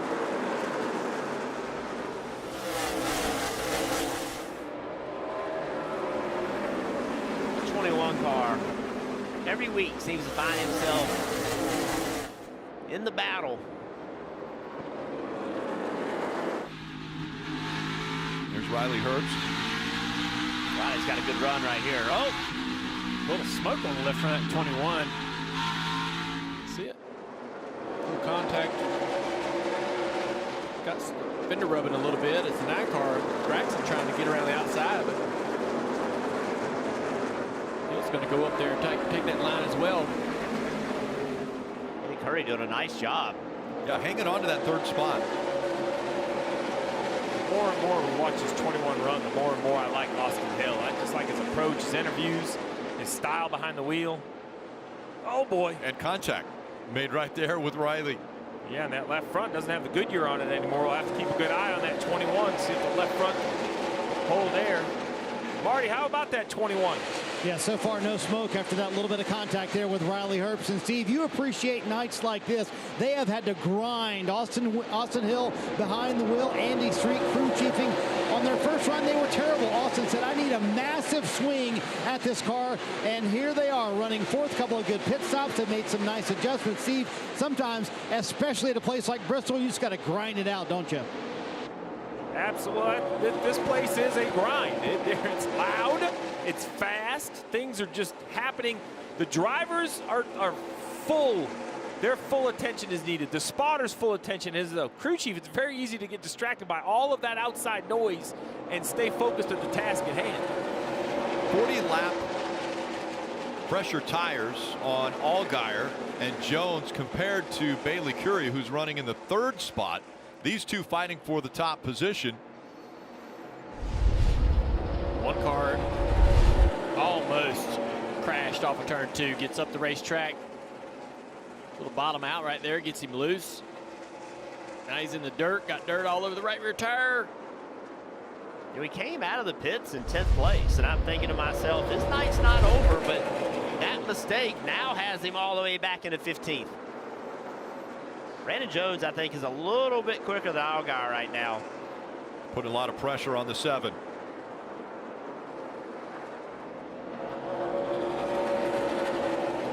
Just 111, now 110 laps to go from Bristol.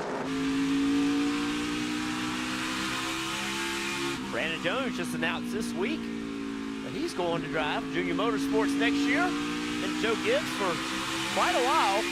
Looks like it's time for a change. Filling that seat of Noah Gragson, who will race in the Cup Series next year. As Gragson now under fire from Austin Hill. These two have been battling for position.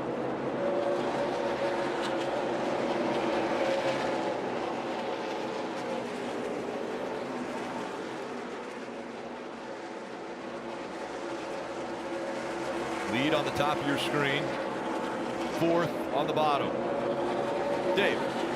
And one of those cars battling for 4th place is the red 98 of Riley Herbst. Don't forget where he was at the end of last year's race. Remember, it was Allmendinger and Cindric crashing to the win in 2nd place. Who was 3rd? It was Riley Herbst in the 98. He told me today, I've had some of those same good feelings about my race car. The only thing that confused me was we had practice this year. We did not last year. I wasn't sure what to think about that. But you can see the 98 is still good in the cool of the night at Bristol.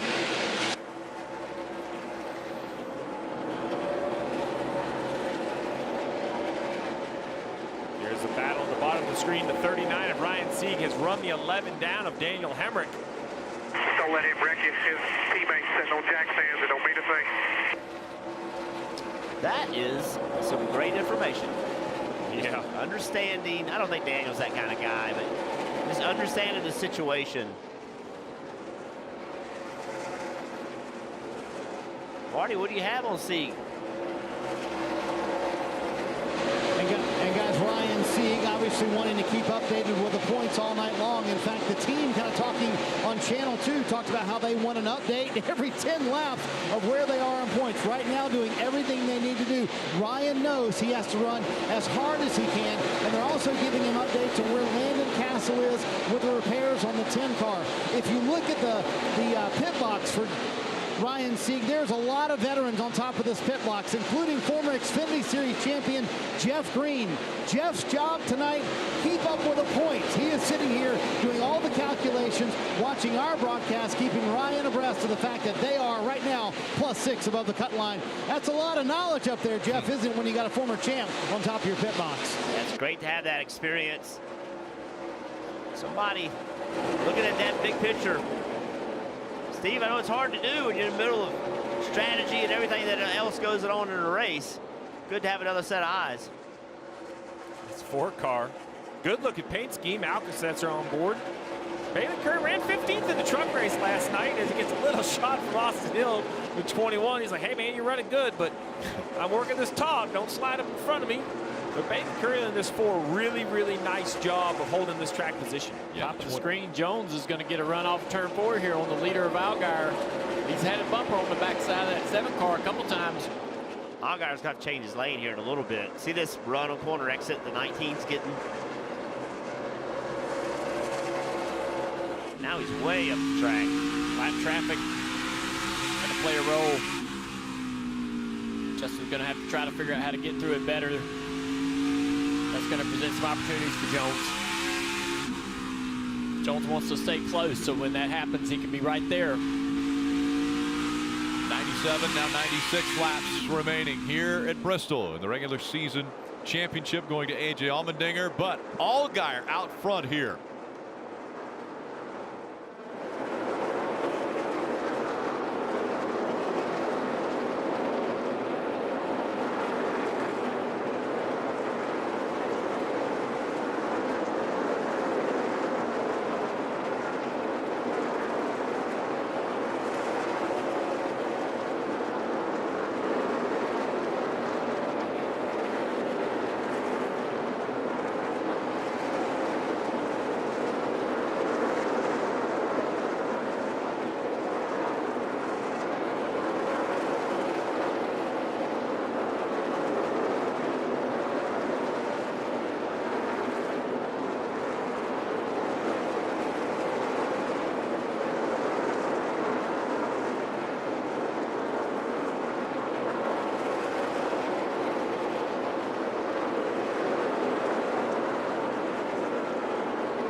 it is not too late to play NASCAR Fantasy Live with $10,000 cash up for grabs for the playoffs. Create an entry, pick your drivers to compete for your chance to win big. Visit NASCAR.com/fantasy to get started. It's the NASCAR Xfinity Series Food City 300. Only 85 laps remain as Allgaier and Jones continue to fight for the lead. Allgaier has pulled away. Jones a little bit wild there through a couple of the corners, got loose and has lost a lot of that track position. Noah Gragson now trying to take the fight to the 21 car of Austin Hill. Austin Hill's finding a lot of speed here running the top of the racetrack. He's trying to run down that 19 car. He keeps pushing that issue. Just keeps moving the line further and further. He's almost against the wall in the middle. Getting a lot of runs off of the top of the racetrack down the straightaway. And as we get further into this run, this 21 car looks better and better versus the competition. I didn't think he had the pace there on the newer tire, but as we get into there, you see it right here. He's taking the fight to Jones in the 19 for second. And he's running to the top. Jones is not up there. Jones is not comfortable. Jones is really loose. And as soon as that 21 can get to the outside quarter panel of the 19, he's going to take the spot. Brandon was told a few laps ago to try the top. The 21 was coming. And he went up there and he almost wrecked it. And since then, he's gone back to the bottom. All these cars, a little bit of damage here and there. Did you see the 10 of Castle trying to find his way out of the infield so he can rejoin the race, try to pick up a few positions. The bubble right now is 7 points between him and Ryan Sieg for 12th place in the playoffs. The final position in the playoffs up for grabs. So Castle can come onto the racetrack. He can pass 2 cars that are out of the race in Ty Gibbs and Creed. Looks like the 78 of BJ McLeod's having some trouble down the back straightaway. Goes to the apron of the racetrack to come to pit road. Also coming to pit road, Bobby McCarty in the 6 car. So there's Castle on the racetrack. There's a good battle right here. The 1 car, he's working himself, Sam Mayer. He's all the way back up to 8th place. He's got a fast car. Just got by Sieg. There's the 4 of Curry.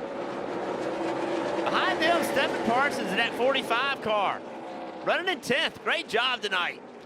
He's flying too. I think he's almost as fast as the 1. The 1 being the best car on the racetrack in terms of pace. Then Stephen Parsons in this 45 car. Race for Tom Joe Martins tonight. Ooh, gotta be smart right here. There, buddy. Gotta be smart. Come on now. He's got a great race going. I mean, comes out of here with a few more positions. He doesn't need to do anything else, right? He's already surprised everybody with the pace and the speed that they've done tonight. Now look who they are running. That's a Gibbs car that's behind them. So really great job by this team and driver tonight. Both of those guys, the 4 and the 45. Great work. Stephen Parsons' career best finish, 12th. That could be in jeopardy tonight. A lot of smoke out of the 21. Look at that left front tire. It is shining, rubbing. Wow, what is going on there? Yeah, 19, I think, was worried that maybe the 35 was coming up the racetrack. Right front damage, man. It's right front damage, left front damage, nose damage, door damage, a little bit of everything. But now you got to wonder about that 21, if it's going to cool the engine with that type of damage to the front grille. That's Bristol, man. All right, that's Bristol, man. Okay. I'm good with the way it looks. I got no problem with that, but I just want it to continue to function.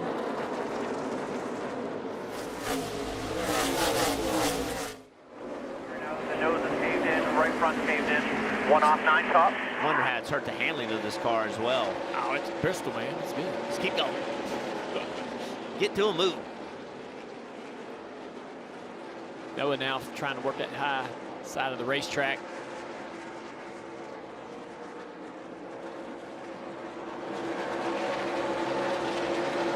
I'm happy to see that, man. We were watching the truck race yesterday. Everybody on the bottom of the racetrack. Nobody running up here. High line. And it's a whole different race tonight. Mario, what you got on this 21? I think Austin Hill has his hands full after having his hands full at the start of the race here. That was Hill on the radio saying the right front damage is bad, but then Derek Nealon, the spotter, said it's all clear, keep going. But I think Andy Street's concerned, watching the team right now, they are worried, Junior, about what you mentioned. Is it going to cool the race car? I know it looks okay, but they're worried about the cooling on the race car. That's the biggest concern for the 21. And look at the progress he's made tonight, up to fourth. This battle for that second spot's been pretty impressive the last 10, 15 laps. A lot of great racing left. 66 laps to go here at Bristol in the Xfinity race. You're not going to miss a thing. We're going nonstop.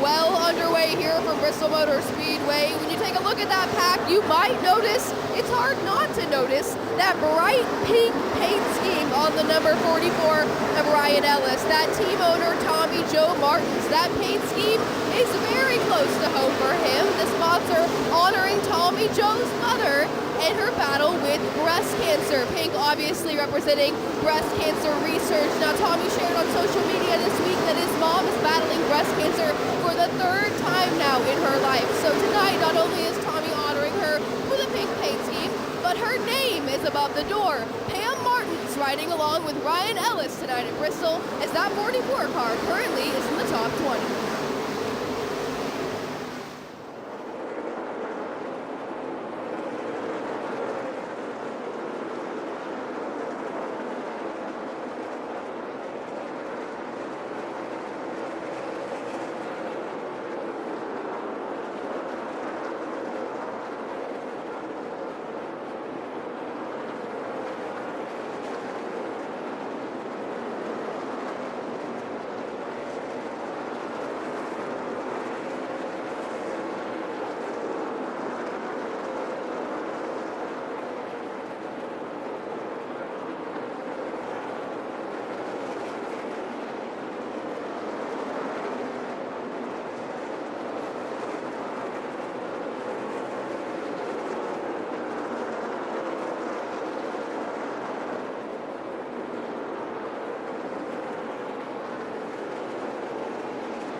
A busy day tomorrow here in the last great Coliseum. Countdown to green at 6:30. Then 7:30 Cup Series playoffs. It is a cut race, meaning the bottom 4 in points will be eliminated. It will be then on to the round of 12. We'll all wrap it all up with the NASCAR America post-race show at 11 and race for the championship here on USA at 11:30. It's Allgaier who's up front. He's got a 3-second lead over Noah Gragson, who has moved ahead of Brandon Jones now. Jones back to third. Austin Hill is fourth. And Allmendinger, the regular season champion, now running in the 5th position. Marty. Hey, Rick, this is the 6th straight race at Bristol that Justin Allgaier has led at least 92 laps in the race. And I would say early in the race, he's been very patient. Could have passed Ty Gibbs a couple of times in stage 1 and chose not to do it. But look at those last 5 Bristol races and all the laps led and 0 wins to show for it. How they lost? Well, twice they lost by battling a teammate. Once it was a bad pit stop. Once it was a flat tire. Once it was a mechanical issue. So we've seen this movie before. As Allgaier told me earlier today, I just want to finish this race off. It's a track that maybe is our most successful racetrack. We don't have the wins over the last 3 years. So here he is with 53 to go, seemingly in cruise control. Can he make it happen? That's the question. It was all the way back in 2010, the last time that Allgaier was able to win here, his only win here at Bristol.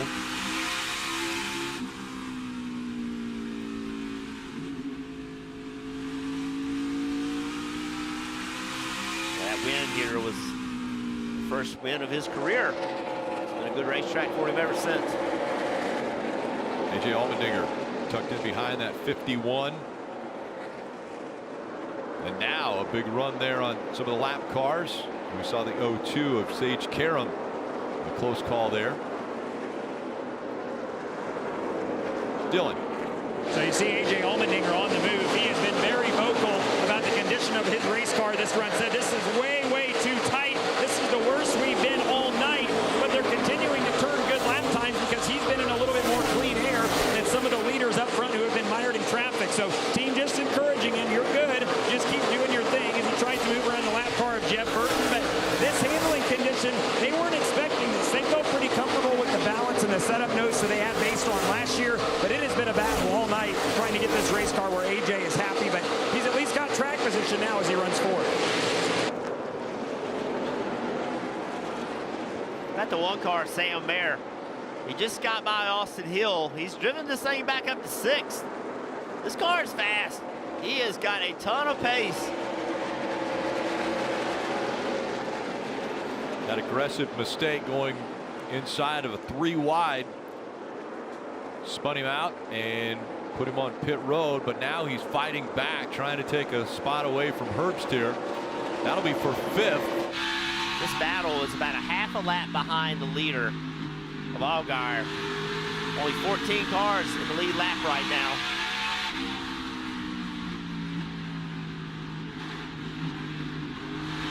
Elm, what do you have on the 10 car? Yeah, Landon Castle, after a right front issue and going behind the wall, came back on the racetrack at lap 220, and they told Landon, we need at least 20 laps from you. And that's because both Ty Gibbs and Sheldon Creed had run that number of laps more than Landon Castle. So Landon had sorted down in terms of the points he was going to earn today below Gibbs and Creed. He has made it that 20 laps plus more, has lowered the points differential between he and Ryan Sieg from -8 to -6. And that's about all Castle can do right now, and just hope and pray that the 39 has an issue and he can somehow find himself back on the playoff position. Landon right now, though, 13th on the playoff grid, minus just 6 points. Yeah, I think the magic number for this 39 car is 14th or better. Landon Castle is basically stuck in 35th. He can't move any higher. Even if someone wrecks, there's not enough laps to go in the race. So if Ryan Sieg can run 14th or better, and we don't see another new winner, then he would make the playoffs. Oh, that was close right there. Herbst come up the track in front of the 21. The 21's actually gained a couple spots back here using this high side, the traffic as well. He started really struggling, but the last 7 or 8 laps. Yeah, he's higher than anybody. He's almost right up against the wall in turn 3 and 4. And you'd be surprised at what another foot of racetrack. See how close he is? You'd be surprised at just what another foot or 2 of racetrack will do to your lap time on that high side. Other people are going to start to see that. They're going to have to, because they're going to get, he's going to drive away from them if they don't go up there and find that speed as well. There's the race lead. Allgaier only 0.6 of a second, now 0.5 of a second separated from Gregson, first and second.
Coming up on 30 laps to go, and look how close it is for the lead. Allgaier in the 7th, trying to work his way through this lap traffic. Oh my goodness! Contact is made. Yaley. Yaley into the inside wall. Caution comes out. Yaley did not know that they were 3 wide right there. Comes up the And racetrack. the nose on the backstretch, guys. It's turned around on the inside of the leader, and Justin had all those lap cars in front of him. He's having to try to go through there because Noah's right on his back bumper, waiting on an opportunity to get around him. And now a restart, a real sprint to the end of this one. Well, the first decision is, do you pit? You know, you asked at the beginning of the stage, and I thought, you know, I think you'd be done pitting, but I didn't know they were going to lap all the way to the 12th position. Here's a look, guys. 7 goes to the middle of the racetrack. Just enough contact to turn that 66 around. You could say that the 7 could have been up the racetrack just a little bit more right here. A little room to his right. Yeah, I feel like Yaley gave him enough room. Yeah. Allgaier racing for a win. Just doing all he can. Yaley down the racetrack and just contact. And it was just a car length that separated the 7 and the 9. Yeah, the 9 really put the pressure on towards the end of the run. That's some of what you're seeing, right? I mean, the 7 can't be patient in traffic anymore because a little bit of a checkup, and the 9's going to be there. So we see JJ climbing out. It's nice to see. Steve, you mentioned whether to pit or not. That's the challenge, right?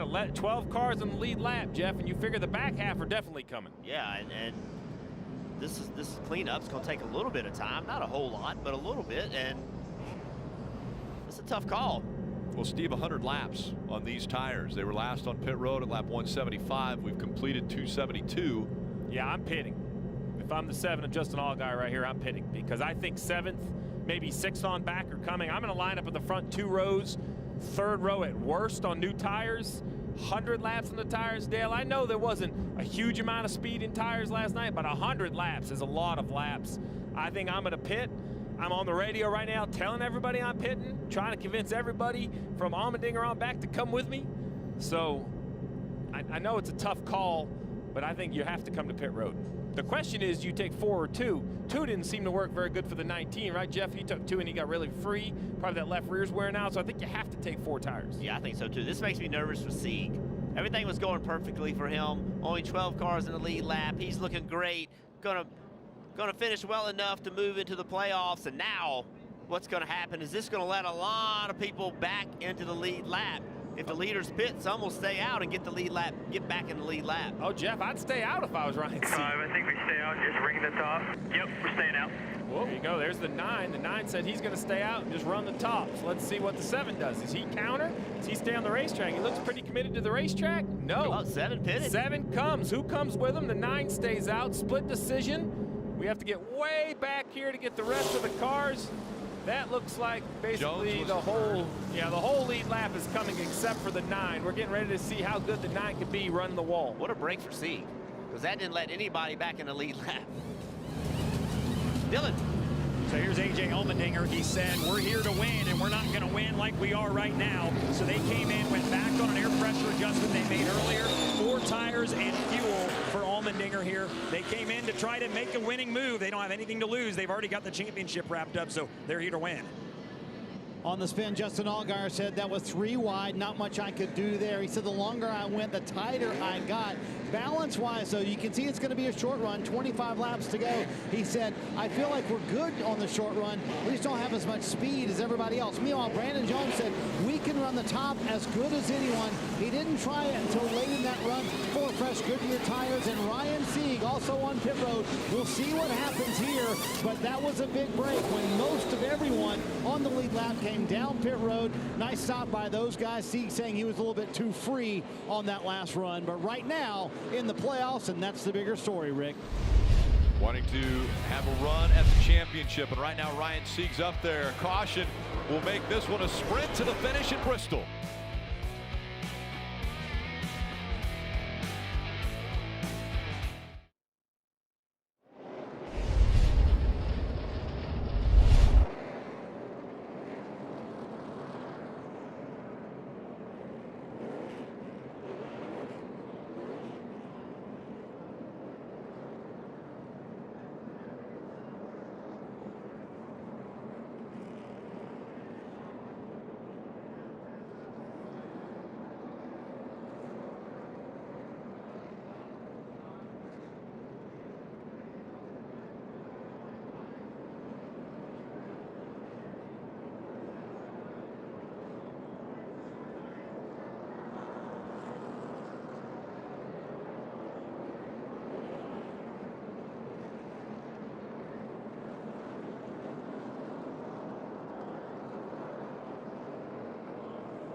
Big story before the restart. Justin Allgaier speeding on pit road. And so Allgaier will have to start at the tail end of the field. So unfortunate for Justin Allgaier. You know, it's a mistake by the driver going too fast. But look at the gap behind the 7. Still no one, still no one, still no one, still no one.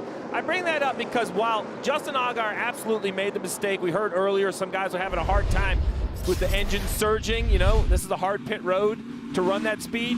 The reason I point out that gap is because the crew chief, Jason Burdett, or Eddie DeHunt, somebody should have said, hey, man, no pressure, 20 car lengths to the next car. Maybe that little bit of information would have Allgaier a little bit lower. Now, you don't expect your driver to speed, but a little bit of help might have helped. Let's see what the 7 had to say on the radio. Know what happened. I'll tell you when I get in there, but I still don't think I was speeding. God dang it. All right, so he said he knows what happened. So I'm not sure what he's talking about, whether it's maybe the radius or the engine ran a little rough, right? We've kind of seen all that, right, Jeff? Like, this place can get really difficult to run speed. Marty. And on the radio, Justin Allgaier just said a moment ago, it ain't over yet. You see Jason Burdett looking over the speeding and where it happened. It was section 2 and 3, as you mentioned, Steve. 22 to go. No way they could pull this off, right? No way, right? Well, I'm never willing to say no way, but it would be an impressive run in 20 laps. So Steve, I hear what you're saying, but when you just were battling for the lead and you look in the mirror and you know who's behind you, you know not to speed right there. Okay, like so that's help, because as a driver, I've never had that situation. The minute the 9 didn't pit, there's so many lap cars between you, the 9, like, you know at that point, okay, right, I can give up some time on pit road. Yeah, and Eddie DeHunt, he's an ace on the roof. Yeah. Make no mistake, he does Chase Elliott, has a championship under the belt. You know, it's just, and I'm not, listen, it's the driver who has to run the speed. I'm not blaming the spotter, right? I'm just saying maybe if Eddie would have been lucky enough to point it out, it would have triggered something for Justin Reynolds slower. Either way, here's the story. 9 on old tires. Now that the 7's out of the way, that puts the 19 on fresh tires on the front row. And again, a reminder, it's 30 miles per hour on pit road. You get that 5-mile-an-hour buffer. Here we go.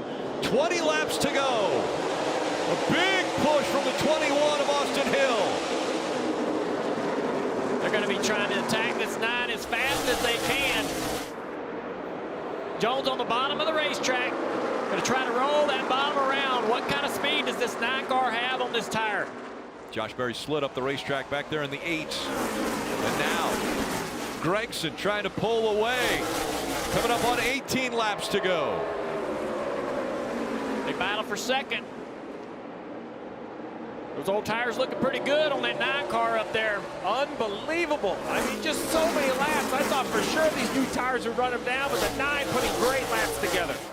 They told him to run the high line, and that's exactly what he's been doing. Jones and Hill still fighting for second. Jones clears Hill. Here comes Allmendinger. Jones has got to set sail right here. He's got to roll. He went to the top, trying to take away that 21's line. Oh, the 16, AJ gets way up the racetrack. Almost into the outside wall, lost several positions off of turn 4. Over 90 green flag laps on the 9 car's tires, yet he's still out there in the lead. Here comes Sam Mayer in the 1. And the fastest car on the racetrack on 90-lap tires. Yeah, why would you ever change them? There's Allmendinger almost up into the wall. Had to catch it as we saw that 45 of Parsons running 7th right now. Mayer almost lost it. Looking back from Herbst. Here comes Josh Berry once again in the 8. Gregson almost a second lead over Jones. 13 to go here at Bristol. All right, that time Brandon Jones ran the fastest lap. Now the new tire may be trying to find the pace. Is there enough time left? We still couldn't yet get another yellow. Racing really, really hard at the bottom of the screen there. Brandon Jones another 1/10 of a second that time. Yeah, the math says he should get to his rear bumper. How about that 45 of Stephen Parsons? We talked about him earlier. He's sitting there running 7th. Career night for Stephen Parsons in the 45. Again, Brandon Jones is faster. Is there enough time? Coming up on 10 laps to go. Well, they say catching him's one thing, passing him's another. At Bristol. We hear about the trophy here. There you go.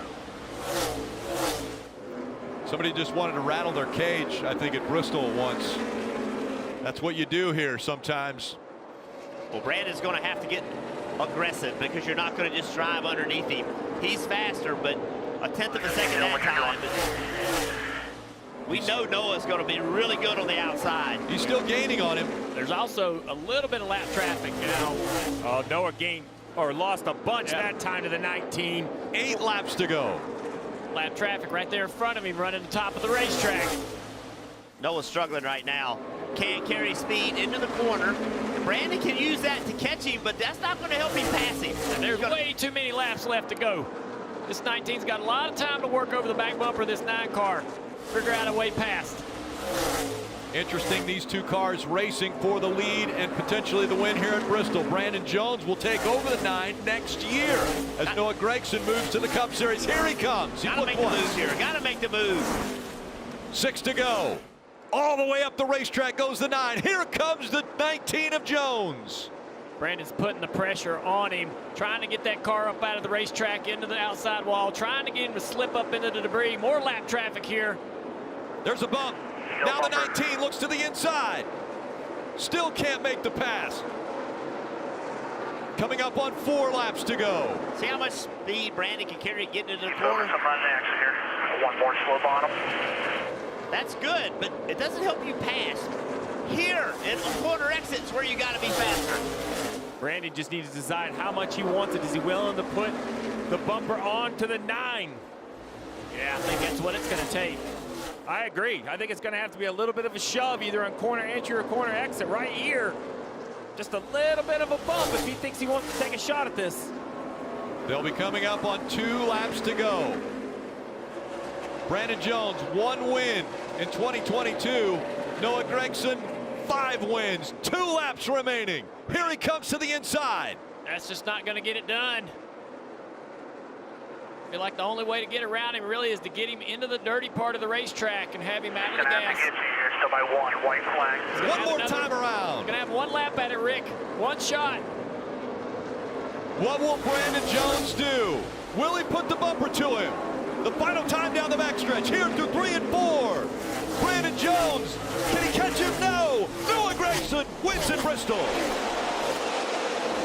3 wins in a row for Gragson. Good run, Cowboy, good run. We throwing up, ain't ya? Looking at the big picture for the playoffs, Ryan Sieg, 5 points above the 10 of Landon Castle. Sieg is going to race for a championship. He made the playoffs. Big night for Ryan Sieg. I'll be honest, I didn't think the points gap, I thought it was too big. I didn't think he could do it. I thought it was going to take a win for somebody to move up. It didn't. Ryan Sieg got it done, but this 9 car is on fire, Rick. 3 in a row. 6 wins already this season. Sam Mayer comes by to congratulate. Riley Herbst's going to do the same with the bumper. Great work, great execution, thank you. Austin Cindric, the last driver to win 3 races in a row. That was back in 2020.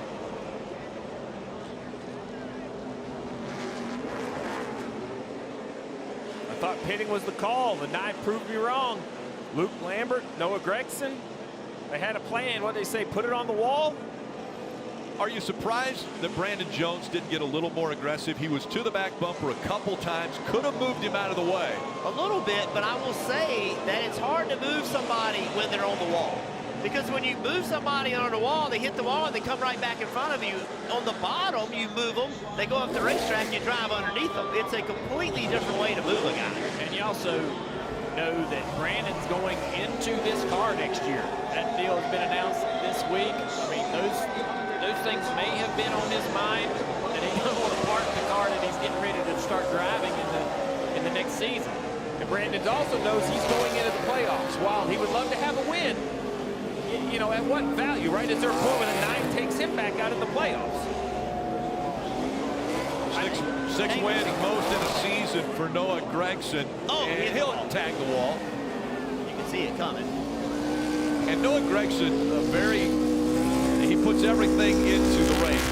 And you know he's going to be out of breath. You know he's going to be struggling here when he gets out.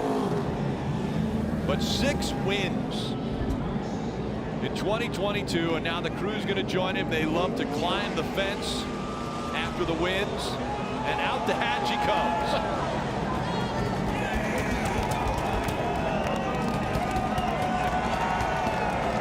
Looks like he did throw up. He did throw up. Oh my gosh. Yeah, not good. Evel Knievel looking helmet there. He's done it before, and we saw it once again. He tells me that he holds his breath when he gets into these situations where he's got to qualify or run hard at the end of these races. He can't breathe. He holds his breath because he's so nervous. Look at him. That's why he looks like he's always so out of breath at the end of these races, because he doesn't breathe in the last 10 laps. Someone bring this man some water. Yeah. There's a little water.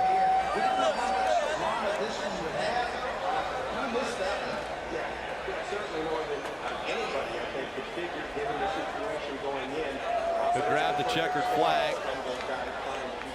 And with his team, they'll work their way up to the fence. We'll see what kind of energy Noah Gregson has still after 300 laps here at Bristol.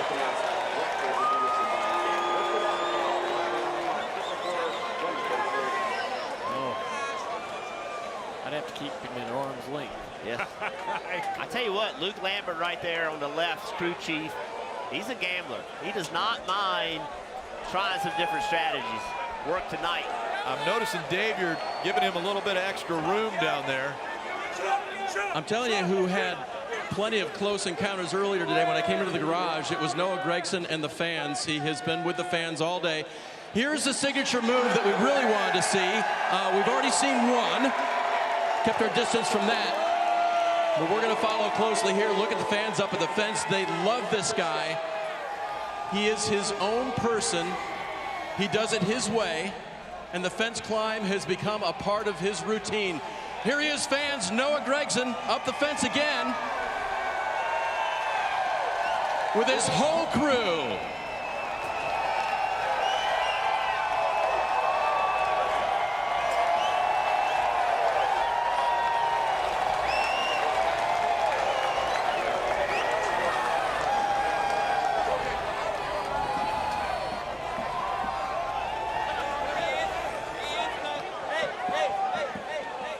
How about that, NASCAR fans? 6 wins this season for this young driver from Las Vegas, Noah Gregson, once again taking the checkered flag, and literally taking the checkered flag here. Yeah, take a breath. You can have more water too if you want. Careful with the Busch product there, and the White Claw. Listen, from the moment that caution came out, you and Luke were on the same page. Stay out and rip the top was the idea, and you were in on it. Yeah, this Johnny Morris 50th anniversary Bass Pro Shop True Timber Black Gravel Coffee team. Man, 3 in a row, Dave. Yeah, that last caution came out, and I knew if we could ring the top, it was going to be hard for him to get there. I appreciate Brandon Jones racing us clean, and he fed us a bumper with 2 to go, and I was hanging on, scrubbing the fence, but holy shit, we won here in Bristol in 2020, and there's no fans here. This is 10 times cooler. I appreciate you, Bristol. Thank you, all you fans, for coming out. You guys are awesome. Thank you, Josh Wise, everybody from Junior Motorsports, the Hendrick Engine Shop. Man, I'm just so thankful. What a great opportunity to race here in front of fans and have an opportunity to win a race. And our car was fast all day. Once we got out to the top, we were rolling, and man, I had a blast. What a way to prepare for the playoffs. They start next week at Texas. Noah Gregson, 3rd win in a row. And about to shotgun a beer with the fans here.